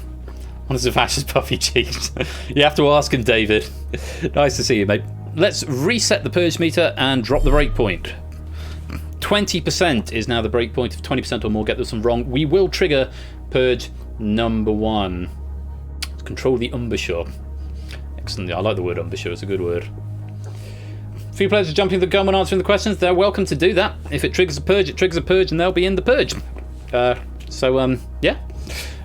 Oh, do you mean that they're jumping the gun as in typing the answer early? Yeah, keep your eye. Wait for the bot to say answer now. Because if you've worked out the answer, because there's a few seconds, if it's a long question, there'll be a couple of seconds between the question appearing and the lobby actually being open. That's to avoid starting the clock before, you know, the thing. Although I could open it as soon as the question's there, just not start the clock. Anyway, either way, wait till the bot says you can answer. There's not a race against other players in this game, okay? So just take your time with it, as long as it's in before the end. Good luck. Here comes question number 4. Breakpoint's 20%. Options are duel, impossible. Question is, which of these game shows was originally produced for the BBC?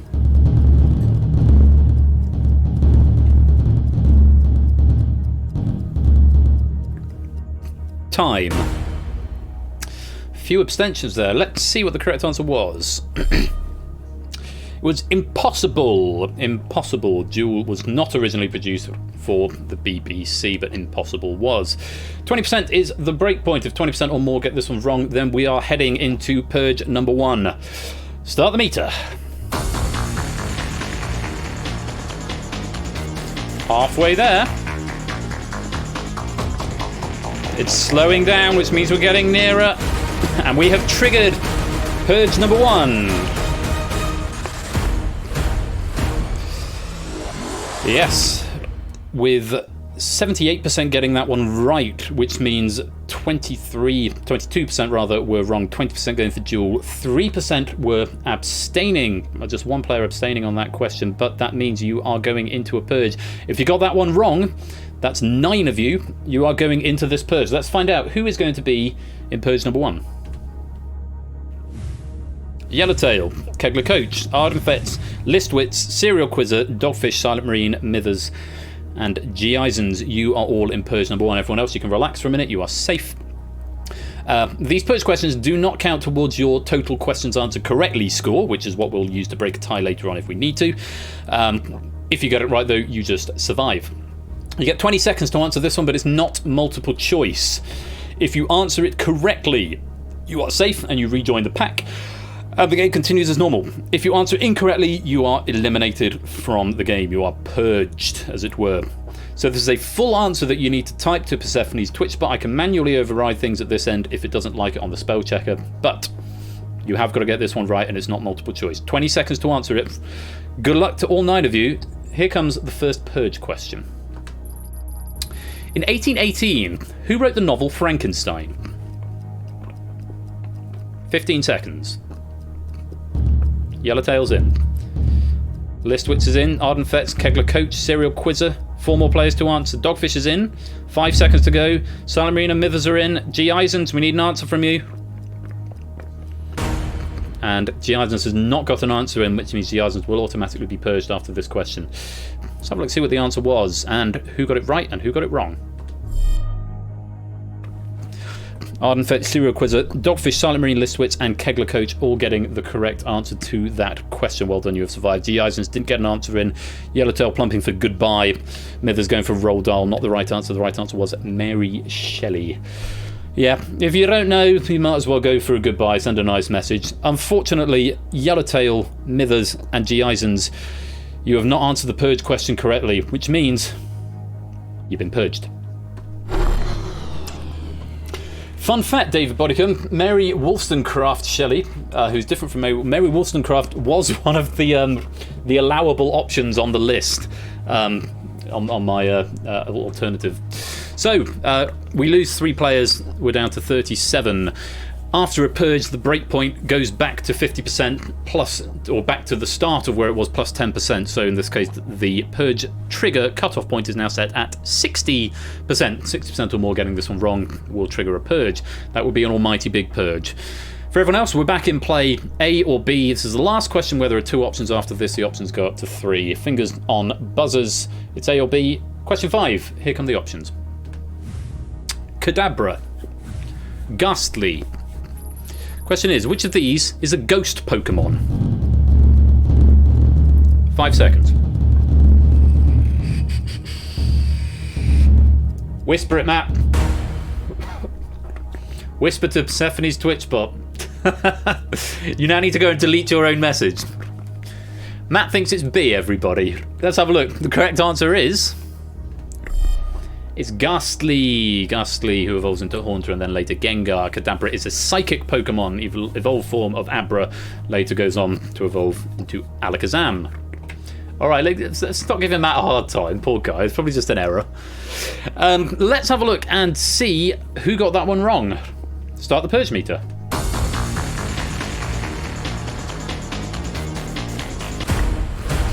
16% were incorrect, 1 abstention, 5 people plumping for Kadabra, which means you've avoided the Purge. Nicely done. Let's go on to question number 6. 3 options for each question now, A, B or C. Breakpoint has dropped to 50%. I think it's just a bit of banter, Matt, but yeah, do keep your eye on the right chat box. 50% is the breakpoint. At this point, if half of you get this one wrong, half or more, we will trigger Purge number 2. Sindor yellow cards. Thanks, Trump. Right, fingers on buzzers, everybody. That's the feeling. That's what Trump's going to do. He's going to alleviate himself of all crimes. Well, let's not talk politics. There might be a politics question later on. Question number 6. Options are the Hammer, the Juggernaut, the Jackal. Question is, what was the name of the 1997 film starring Bruce Willis and Richard Gere? Shadowmane to the Whisper Bop. Time. People who have seen the answers coming up expecting to see a 13 Ghosts reference because they're 3 of the ghosts from 13 Ghosts, but no, completely different. That's probably not the last round or the last question. Let's have a look what the answer was. It's the Jackal. The Jackal is the correct answer. So 50% is the breakpoint after which we will trigger a Purge. Let's have a look, see who got that one wrong. Start the meter.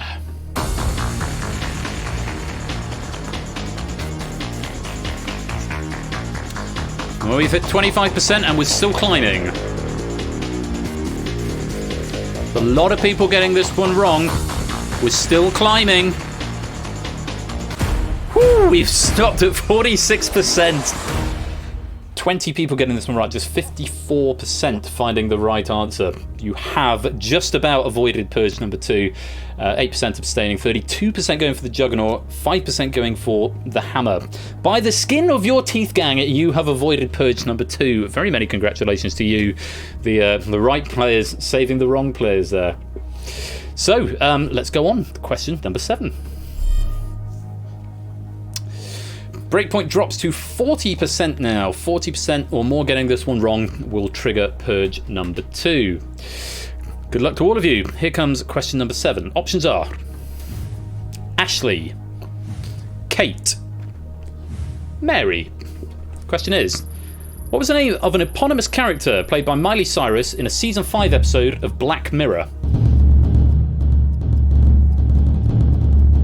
5 seconds, 4 seconds, 3 seconds, 2 seconds, 1 second. Time. Yes, the Mary, Kate, Ashley reference going on in there. Let's have a look, see what the answer was. It was Ashley. It was Rachel, Jack, and Ashley 2, I think was the name of the episode. Ashley O was the character she played. So, 40% is the breakpoint after which we will trigger a Purge. Let's do this slightly differently for this one. Let's find out, first of all, who abstained from this question. 3 people, 8% of players abstaining on this question. How many people said C, Mary?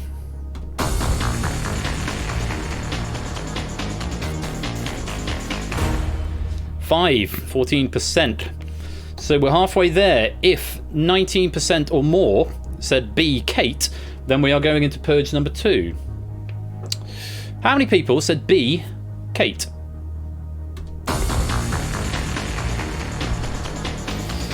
A few.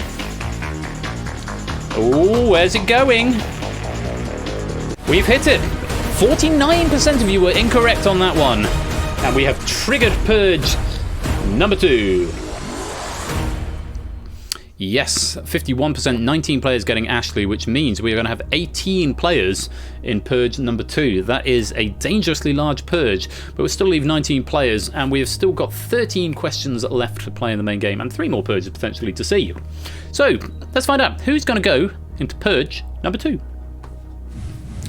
Clive, Storm, Keshi, Prugs, Egg, Connor, Punman Ben, Ash, DC Simmons, Brig, Kegler Coach, Ardenfetz, Random Zombie, Carl the Seventh, Listwitz, Dogfish, Silent Marine, and Anosep. You are all in the second Purge. Yeah, not as big as Egg Fried Cheese's Purge in that game that one time. So, as before, this is a full written answer. You must submit a full answer, it's not a multiple choice one, and you must answer this correctly in order to survive. And remember to whisper. Quite right. If you get this one right, you rejoin the pack. The point does not count towards your total, but you get to survive. If you get it wrong, you are purged from the game. Good luck to all of you. You've got 20 seconds to answer the Purge question, which is: in which state is Yale University?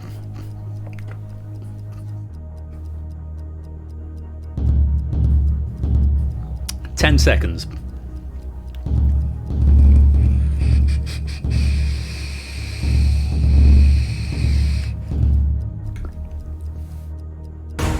Random Zombie, I think you were just out of time, so you will be purged by default.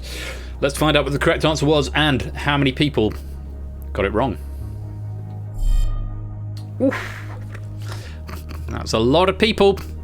Clive going for Pennsylvania, Stormvision going for Massachusetts, Prue's going for California, Connor going for Sayonara, Brig going for New York, DC Simmons going for Washington, Massachusetts from Punman Ben, New York from Ardenfetz, nothing from Random Zombie, New Jersey from Carl the 7th, Massachusetts, and Alabama. Unfortunately, the answer was Connecticut.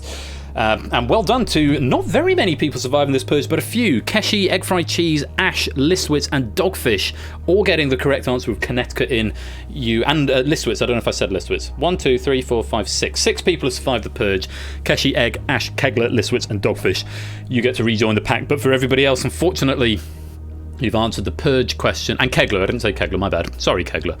Everybody else, unfortunately, it was a tricky question, but you have not answered it correctly. And unfortunately, you've been purged.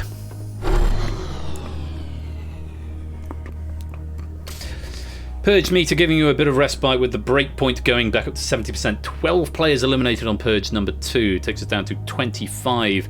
So just over half what we started with just before the halfway point of the game. So far this seems to be a fairly well balanced question pack. We'll see if it stays that way as we go on.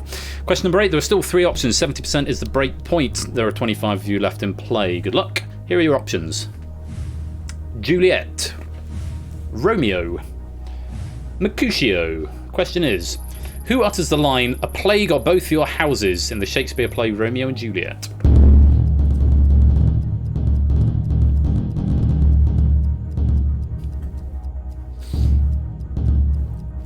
Time. Most of us I think most of us got an answer in there. Let's have a look and see what the answer was. It's Mercutio. Mercutio was the right answer. The 2 houses he's talking about are the Montagues and the Capulets, both of which are occupied by Romeo and Juliet. Mercutio was the answer. Let's see how many of you got it wrong. Start the meter. Just the one player going for Romeo. Just one of you going for Romeo. We don't know who, but doesn't matter. It's not the point of this game. We're not judging you. Yeah, Rip Mercutio, the only good character in RNG. I don't know about that, Protad. Maybe.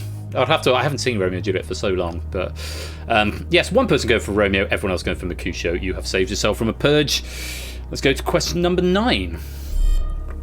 Breakpoint drops to 60%. Still 3 options for this question. 1, 2, 3, 4, 5, 6, 7, 8, 9, 10, and the next question as well. A, B, or C. Breakpoint 60%. Here are your options. I know you did, Matt. That's enormously exciting. You got to referee Romeo Beckham. Claim to fame, if ever there was one. Question 9. Here are the options. Tangent. Cosine. Sine. Question is, what value is equal to the adjacent side of a triangle over the hypotenuse? Any trigonometry people here? You having to have a think about this one. Hark back to your high school days. Time. Anyone remember Sohokatoa?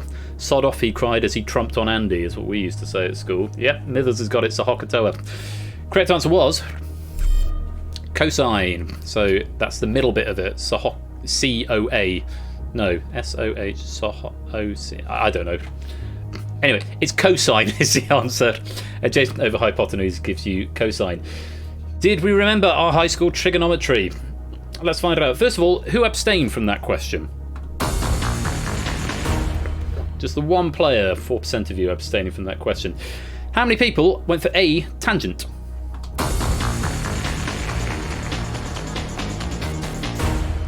Four of you, 16%, we're up to 20%, a third of the way towards the breakpoint. 40% or more said sign, then we will go to purge number 3. Let's find out how many people said sign.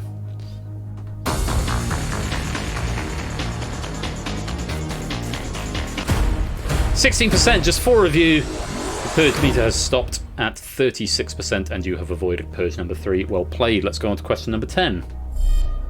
Yes, sign. If 10 people are wrong, it's purge. Yep, but didn't happen, so we're all good. Breakpoints come back down to 50%. There are 3 options. This is the last time there are 3 options, A, B or C. 50% or more get it wrong. We go to purge number 3. Fingers on buzzers. Question number 10 coming up. Options are Lesotho, Libya, Liberia. Question is, the flag of which African country bears a striking similarity to the flag of the USA?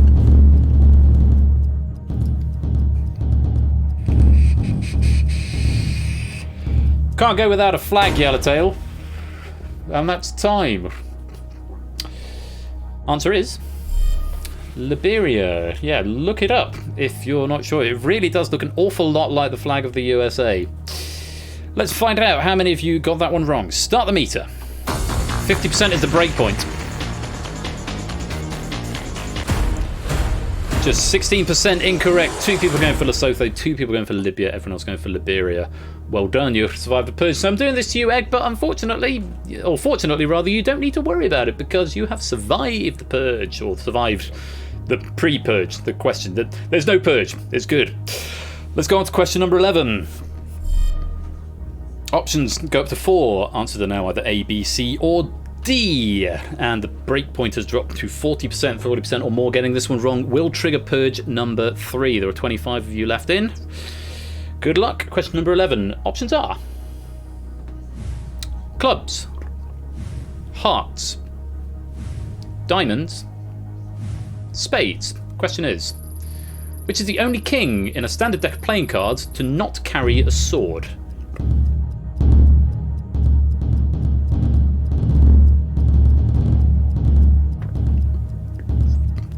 Time. Stu Price needs to be whispered to Persephone's Twitch bot. Make sure you're on the right thing. Are you actually in the game, Stu Price? No.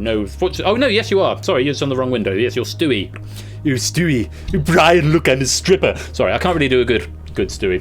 No problem. Just keep an eye on the right bot. So this question changed. This was originally which king is impaling himself with his own sword, which would have been the King of Hearts, but the answer was C. Diamonds. Oh, it's all right. No, stop. No, I'm going to stop it. I'm going to quit while I'm ahead. I'll go do Alan Rickman if I'm going to do impressions. I could read the next question with the voice of Alan Rickman. No.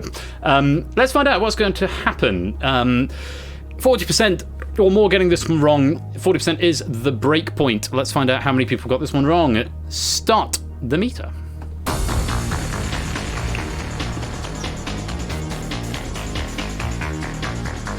Still climbing, we're halfway there.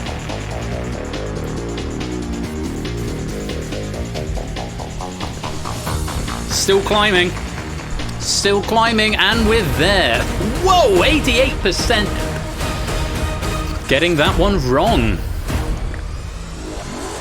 I feel this is one I need to fact check. Yeah, 88% finding the wrong answer. So, King of Hearts has got a sword, impaling himself. Savage question, lots of people beaten by it. King of Diamonds, no sword. Certainly not carrying one. 22 players are going to be in the purge, the overwhelming majority of players. Let's find out who is safe from this purge. Egg Fried Cheese has avoided it, Kegler Coach has avoided it, and Cycle Space has avoided it. Everybody else, you are in purge number 3, and you've got to answer this question correctly. No magic tonight, Olifets. That was a thing for Google, that, as were the adverts. So yes, it's going to be a bit of a bloodbath, potentially, if you don't get this question right. Remember, this is not a multiple choice question. You must answer a full answer. Not again, says Dogfish. This is your third purge, Dogfish. Answer this question correctly, whisper it to the bot. You've got 20 seconds to get your answers in. Good luck to all of you. Third purge question is, San Juan is the capital city of which island in the West Indies?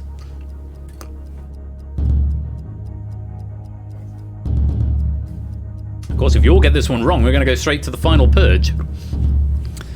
And we'd like to avoid that. So let's get some answers in. 5 seconds, still a few people not to answer. And everyone has managed to get an answer in. But was everybody right? Briggs says massacre incoming. Let's find out what the correct answer was and what you all said. Ooh. A few people getting it right, but quite a substantial number getting it wrong. Abmi's going for Cuba, Chardonnay Mallorca, Portis has gone for Saint Martin, Keshi's committing Sudoku, Ash is going for Nope, We Like Shapes going for Antigua, Stu Price, no idea, Matt, Dominican Republic, close but not quite, unfortunately. And Nata going for the Seychelles. Unfortunately, those are incorrect answers. 1, 2, 3, 4, 5, 6, 7, 8, 9 of you getting that one wrong. So as Briggs said, perhaps not as many as we thought, but 9 players will be leaving us at this point. Procyon Contain, Jay Turner, Gruffacarlo, Cetra, Innis, Tyson Bain, Jack Wilfred, Samster, Listwitz, Dogfish, Serial Quizzer, Lewis T, and 8 Minky, congratulations. You have all survived that purge. But sadly, Abmi, or ABME, Shadowmane, Portister, Keshi, We Like Shapes, Ash, Matt, Stu, and Nata. You've given me a wrong answer. You have not survived the purge, and unfortunately, you have been purged. And we're down to 16. This game ticking along nicely. Feels like quite a good balance of questions. 16. There are four options for each question still.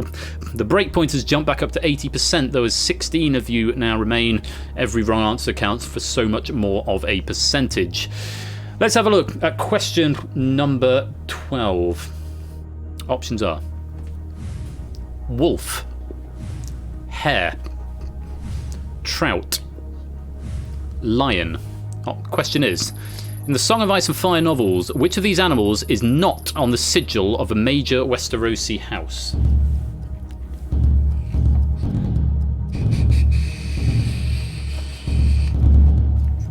Time. Let's have a look what the answer was. It's the hare, the wolf belonging to House Stark, the trout to House Tully, and the lion to House Lannister. So, 16 of you still left in. Let's find out who got that one wrong. Start the meter.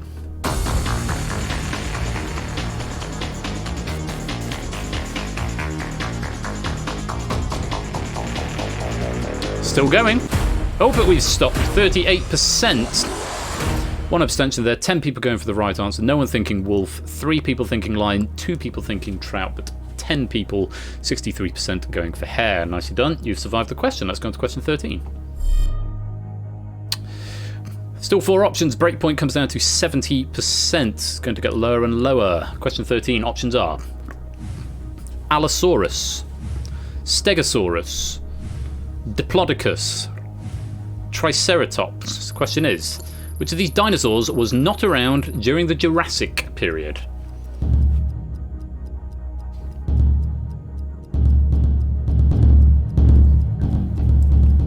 Time. 70% is the breakpoint. Correct answer was, do you think he saw us? What do you call a blind dinosaur's dog? Or do you think he saw us Rex? I saw Jurassic Park as well, Matt. It was D, Triceratops. Triceratops was much later than the other three. The other three are very, very early dinosaurs. Triceratops was running around with the T-Rex and other things. 70% is the breakpoint. Let's do this one at a time. First of all, who abstained from that question? Just the one, 6% abstention there. What was the answer? The answer was actually D. Okay, so let's go through these. Let's start with C, Diplodocus. How many people said C, Diplodocus?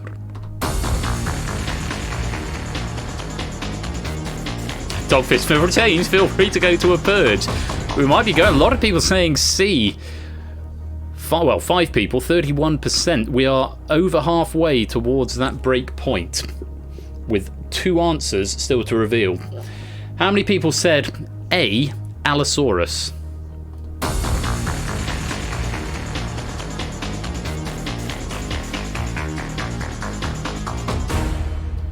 %, just 3 people. We are very, very close to that breakpoint, depending how many people said B, Stegosaurus. Tell me, computer, how many people said B, Stegosaurus? Oh, not nobody. Oh, it's slowing down. But it has stopped at 69%. Nice. 68.75% were incorrect. Yes, 31%. 5 of you going for Triceratops. Tension, that is tantalizingly close to that breakpoint, but you have survived the question. Congratulations. Let's go on to question number 14. Be still my heart. Yes, that was very close. Breakpoint drops to 60%. 4 options still available. Question number 14 coming up. Options are Spanish, Portuguese, French, German. Question is, what word goes ahead of man o' war to make the name of a marine animal?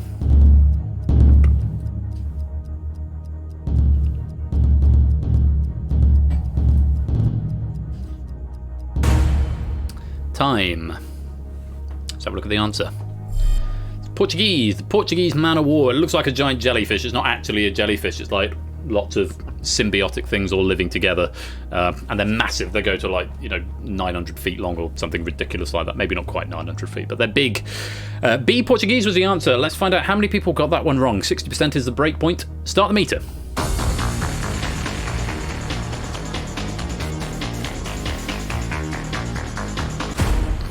Exactly a quarter, 25%. 2 of you going for Spanish and 2 of you abstaining, and 12 of you going for the correct answer there, Portuguese. You have avoided another purge. Let's go on to question 15. So the last point at which there are 4 options after this, the options go up to 5, the most difficult questions of the lot. Breakpoint is now 50%. If 50% or more get this one wrong, then we will trigger purge number 4. Good luck to you all. Here are the options. Question 15. James, Jacob, John, Jim. What is the name of the actor Candy who died in 1994?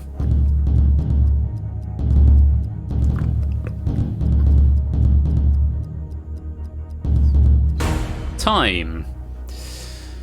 Hey, how well do we remember 80s and 90s cinema? F. E. Jane F. Jeff. I should have put Jeff up there. Correct answer was C. John Candy. Yes, he was in the first Home Alone films and Cool Runnings, I believe. He was the coach in John Candy. He was ever so dandy. 50% is the break point. Any more than that, getting it wrong, we will trigger purge number 4. Let's have a look and see how many of you got it wrong. Start the meter.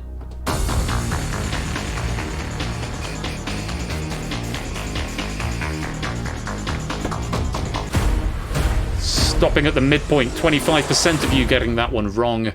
1 each for all of the other options. 1 abstention, 1 for Jim, 1 for Jacob, 1 for James. 12 of you going for John. Nicely done. Let's reset the question. On we go to question number 16. There are now 5 options for each question. I was getting tantalizingly close to that E there. Go away, E. Too close to me.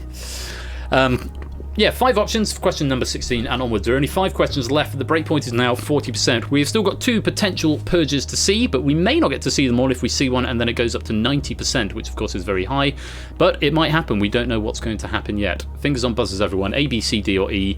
Here comes question 16. Options are Barney, Lily, Ted, Marshall, Robin.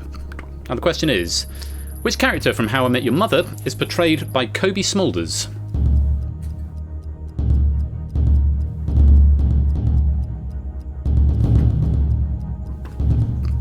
Time.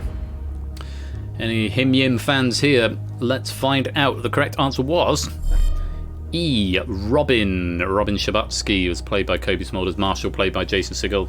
Ted by Josh Radnor. Lily Aldrin. No, Ted Mosby by Josh Radnor. Marshall Erickson by Jason Segel. Lily Aldrin by Alison Hannigan. And Barney Stinson by Neil Patrick Harris. So, 40% is the break point. Let's find out if we're going to a purge. Start the meter.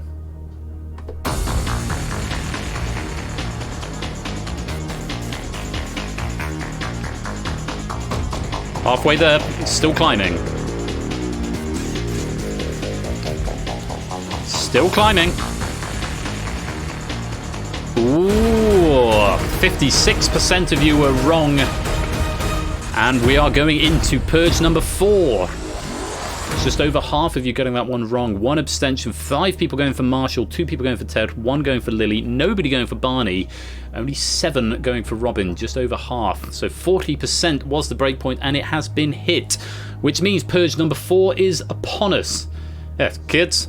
In the summer of 2011, your Aunt Robin joined the Avengers. That was early. Was it earlier than that? 2011? Maybe 2012. Whenever it was. Yeah. So, let's find out who is going to be in Purge number 4. Procyon Catane, Gruffacarlo, Jay Turner, Innes, Tyson, Jack, Liswitz, Lewis, and Dogfish. Dogfish has been in every Purge so far. Cool down, complete, hype train is ready to leave the station. Oh. This is what happens when I use the creator dashboard for the first time. Pop-ups happen that don't tell me. Apparently the cooldown has now happened. Don't trigger another hype train. We're getting into the business end of the game. Thank you for your support at the same time. Cetra, Egg Fried Cheese, Kegler Coach, Samster, Serial Quizzer, 8 Minky, Cycle Space, you are all safe. You can take a breather for a minute and relax. How many is that? 1, 2, 3, 4, there's 7. 7 people safe. So even if you all get this one wrong, we are still not going to a final Purge after this Purge. But you, 7 minus 9, 7 minus 16, 9 players in this Purge. Can you survive it? As before, we need a full answer. It is not multiple choice. Good luck to all of you. You've got 20 seconds to answer. All the Purges have been triggered at 40% apart from the first one, which was 20. That's very curious. Good luck. Here comes the 4th Purge question. In which game might you play with an alley and a Tor? I'm going to vape.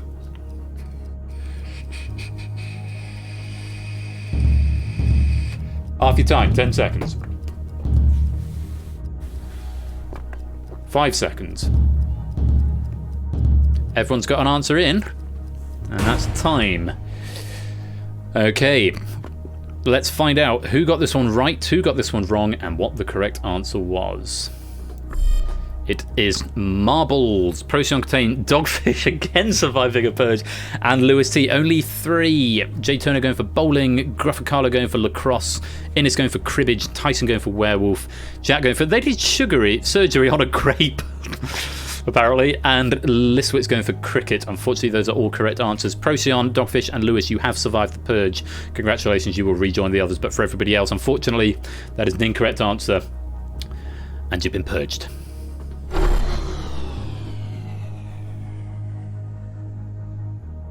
And then there were 10. Only 5 can go into the final. Maybe that we have to go down to the points, the amount of questions you've got right. So the metrics at this point, if we have more than 5 after the end of question 20, or after Purge number 5 indeed, then the 5 highest scoring players will go through to the final Purge. If there is a tie anywhere, then the tiebreaker will decide who goes through and who goes out. There's a good chance we're going to get through these last 4 questions. There are still 5 options for all of them, but the breakpoint starts at 90%. Question number 20 will have dropped to 50. Good luck to the 10 remaining players. Here comes question 17. Options are 60% Keshi, sorry, my bad. Options are high jump, triple jump, long jump, 110 meter hurdles, pole vault. Question is, Stefka Kostadinova is the women's world record holder in which event? Have a guess if you don't know. Time. Those percentages are now massive. With 10 players, every abstention is 10% of the Purge. Excuse me, I'm having a touch of wine excitement. So if you abstain, you're immediately adding 10% before anything else happens. Correct answer was high jump, set quite a long time ago. I think she's one of the longest record holders of the thing. So yes, an Olympics question. So who's for the high jump on this question? Well, let's go one at a time because that'll be fun. First of all, who abstained? Just the one abstention, up to 10%. How many people said B, the triple jump? Nobody. How many people said C, the long jump? Just the one. How many people said E, the pole vault? Oh, quite a few. Or at least 2, at least 3. We're still climbing. And we've stopped. 4 people went for pole vault. 40%, that's quite a lot. We are now just 30% away from a purge. If 3 people said D 110 meter hurdles, then we are going into purge number 5. How many people said D 110 meter hurdles?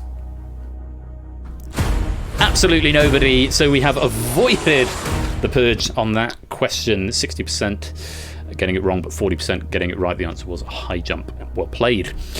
Let's reset the meter and drop that breakpoint as we move to question number 18. Breakpoint comes down to 80%, still 5 options, still 10 players.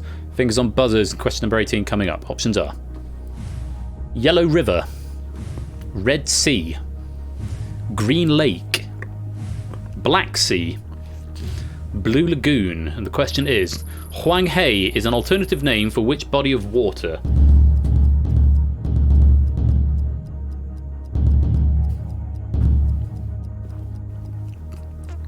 Time. 80% is the breakpoint. If 80% or more you get this one wrong, then we are going into purge number 5. This question isn't watered down. Boo! The correct answer was A, the Yellow River. The Yellow River, which is the second longest, I believe, river in China. And Huanghe is the Chinese name for it. Let's find out how many of you got that one wrong. Start the meter. Wow! First time that's happened. Absolutely everybody giving the correct answer. All 10 of you going for A, the Yellow River. Nicely done. Go on to question 19. There are only 2 questions left, so if you think you're low scoring at this point, this is where the strategy end of the game might come into play, because you might want to consider throwing a purge if your only option of surviving, if you think, I'm not showing you the scores at this point, that's part of the fun of the game. You don't know how well everyone else is doing. But at this point, if you think you're doing badly, you might want to try and throw a purge, force a purge, take your chances with the purge if you think that people are ahead of you. That is a strategic element of this game that you really do need to consider. Because if you're behind going into question 20 or purge number 5, then you won't get to go through to the final purge. So bear that in mind when we see question number 19. The breakpoint is 70%, which would require 7 or more of you to give an incorrect answer. Question number 19 coming up. Options are 1996, 1992, 1980, 1988, or 1984. Question is, in what year was the Premier League founded?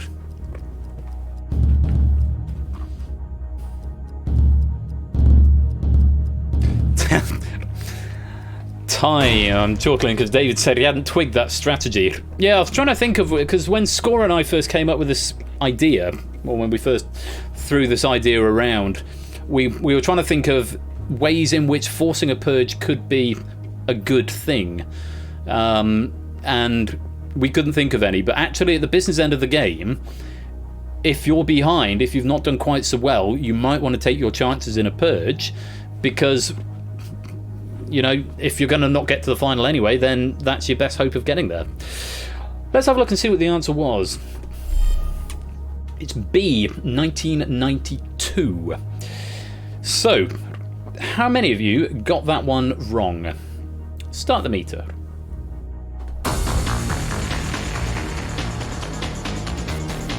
Matt doesn't believe people throwing questions at unsporting, and again, Dave, that's why we do the tie break first. Maybe it's unsporting, maybe it's good strategy, but well, goodness me, we are still climbing. We're at 50% and going.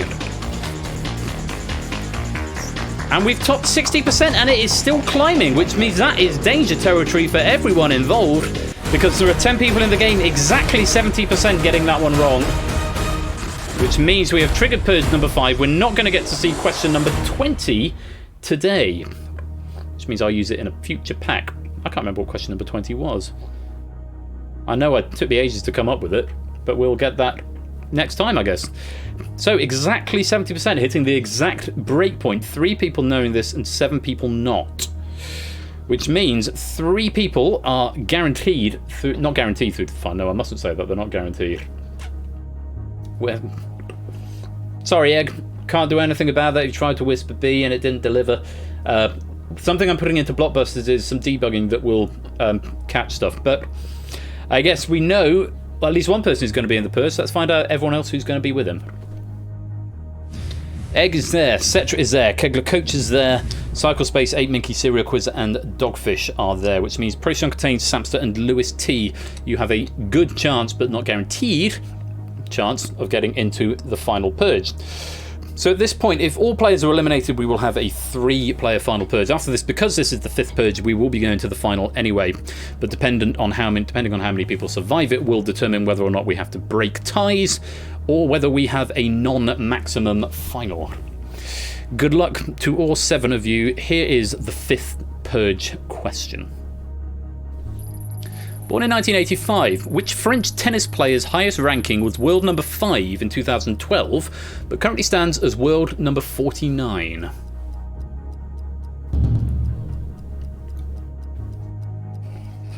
Ten seconds.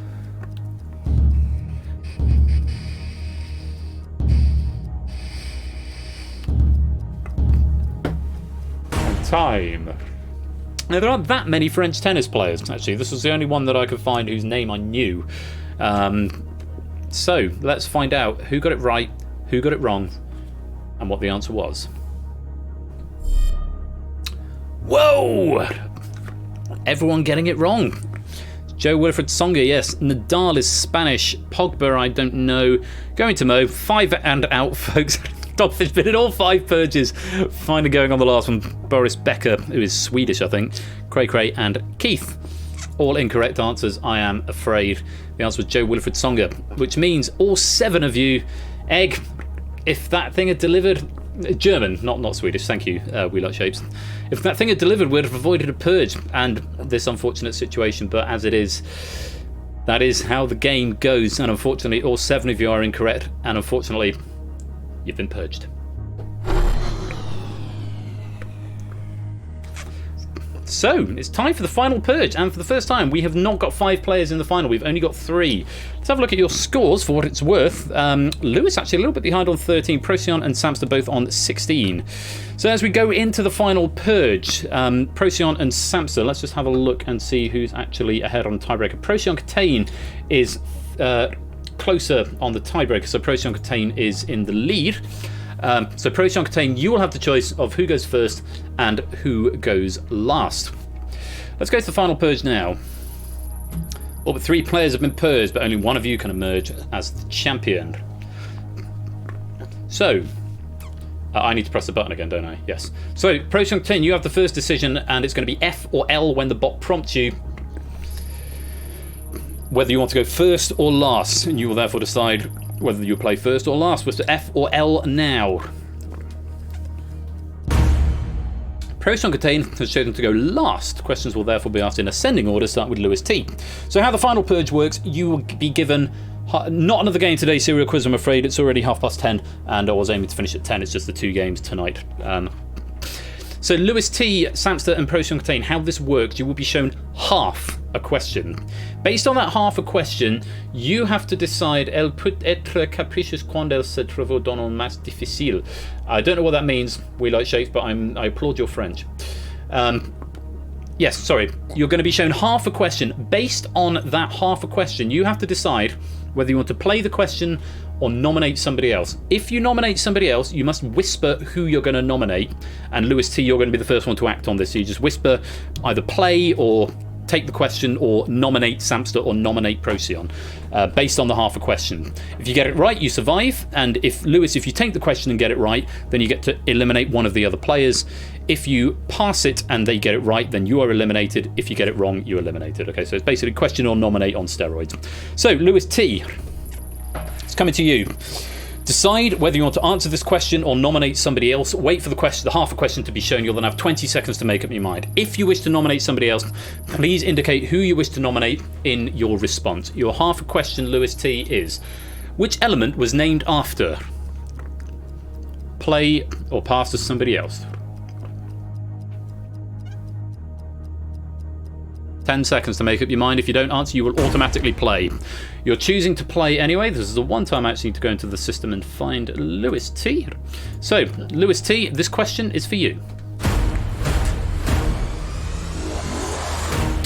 You have 20 seconds to answer Lewis T. If you answer correctly, you may then choose one of the other two players to eliminate. If you're wrong, you are purged yourself. Good luck. Here's the question in full. Which element was named after a 1781 discovery?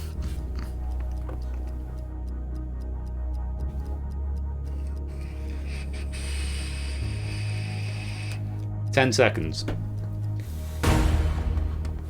Lewis T is saying uranium.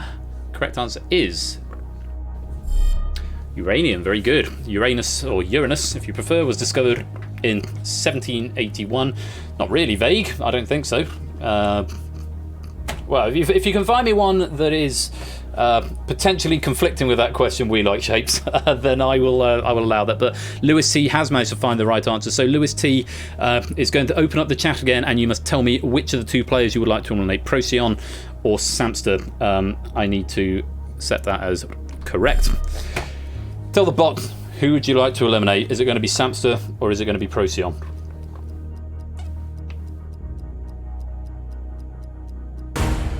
Samster. He's taking out Samster. Samster, so unfortunate, but unfortunately Lewis has played a belter of a game and he's chosen you for elimination, so I'm afraid, Samster, you've been purged.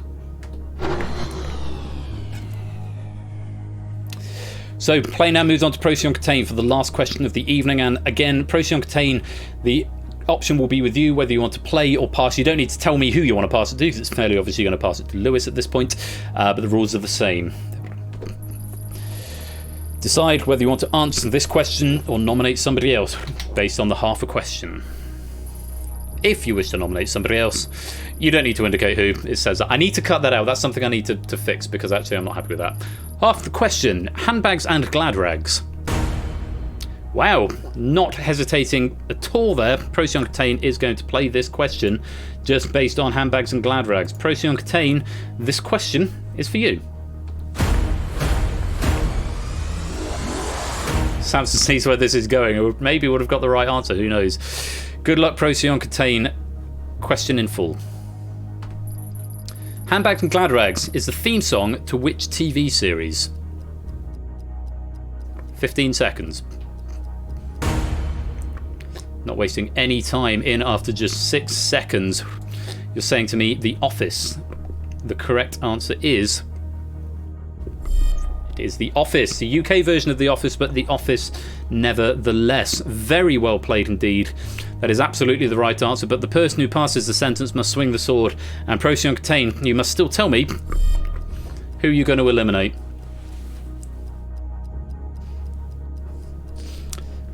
You still got to tell me. You've got to pass judgment. 10 seconds. It is going to be Lewis T1, unsurprisingly. You can actually eliminate yourself. I can actually eliminate Procyon Catane if I don't reselect Lewis T, but I am going to select Lewis T. Lewis T, you did get that question right. Absolute blinder of a game, but unfortunately, Procyon choosing to play last, a good strategy for him, and you, Lewis, have been purged. So to eliminate me in public chat, I'm not in the game, so I couldn't have done that. So, at the end of this edition of The Purge, many congratulations to all players for getting to the final and for answering how you did, but the champion tonight is Procyon Catane.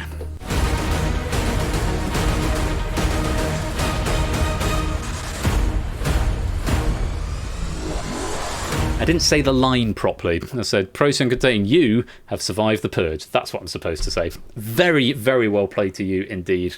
Playing an absolute belter with 16 correct answers, and then very strong play at the end, taking on that question and eliminating Lewis at the end. So that's the purge. A reminder for everyone that Matt will be streaming tonight's episode of The Wall UK in Discord immediately after this, which you can go and join right there. You can also follow me on Twitter, apparently, according to the bot. At Flush, not Pros. Oh, I see. So that is it for the Purge and DangerZone. I hope you've all had fun. I'm glad my internet didn't die. Very many congratulations to Clive of Legend on winning DangerZone. Very many congratulations to Procyon Contain for winning the Purge. I hope you've had a good time. It's been great fun to be back for Game Night. Game Night Originals, which is the new Saturday thing. We've got 61 viewers at the end, which is insane. Thank you so much, everybody, for turning out and in such great numbers.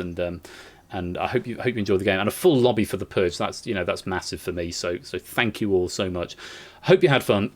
Tuesday, Blockbusters, world premiere of the brand new Blockbusters, which I need questions for, by the way. Come to the Discord if you want to write some questions for it. The apps are available both for Gold Run and regular questions. So do pop yourself into the Discord if you'd like to write some questions for Blockbusters. It'd be lovely to have some more trivia for that. And we're playing the code. Hopefully DMM, Samster and Dr. Mummy will be able to pick up where they left off from the last game of the code. I'm hoping they're all around. If not, we might just do double Blockbusters and I'll push the code back a month or so. But we'll sort of play it by ear. Next Saturday, I am back with probably a double bill of The Escape Artist, which should be really, really good fun. We love The Escape Artist, and with at least one guest question pack, possibly two, although I do like to write my own for that game. That's it, though. That is it from me for tonight. I hope you've had fun. It's been great talking to you all. Ash is here Wednesday and Friday.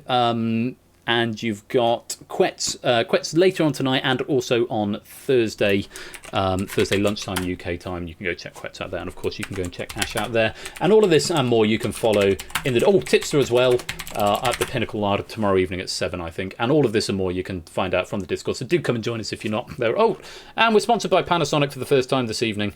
Come back, camera. There we go. I thought I'd avoided that tonight. Nearly. But all that and more in the Discord, so do come join us, come and hang out. It'd be lovely to see you.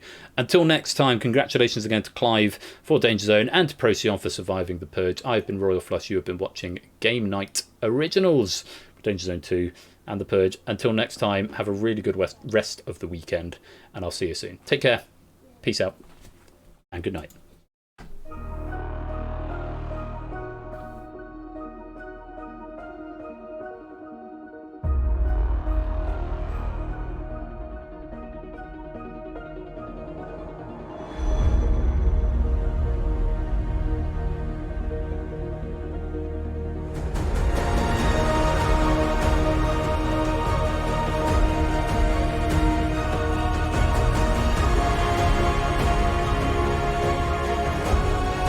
Yeah, I really should update that bit of the credits, shouldn't I?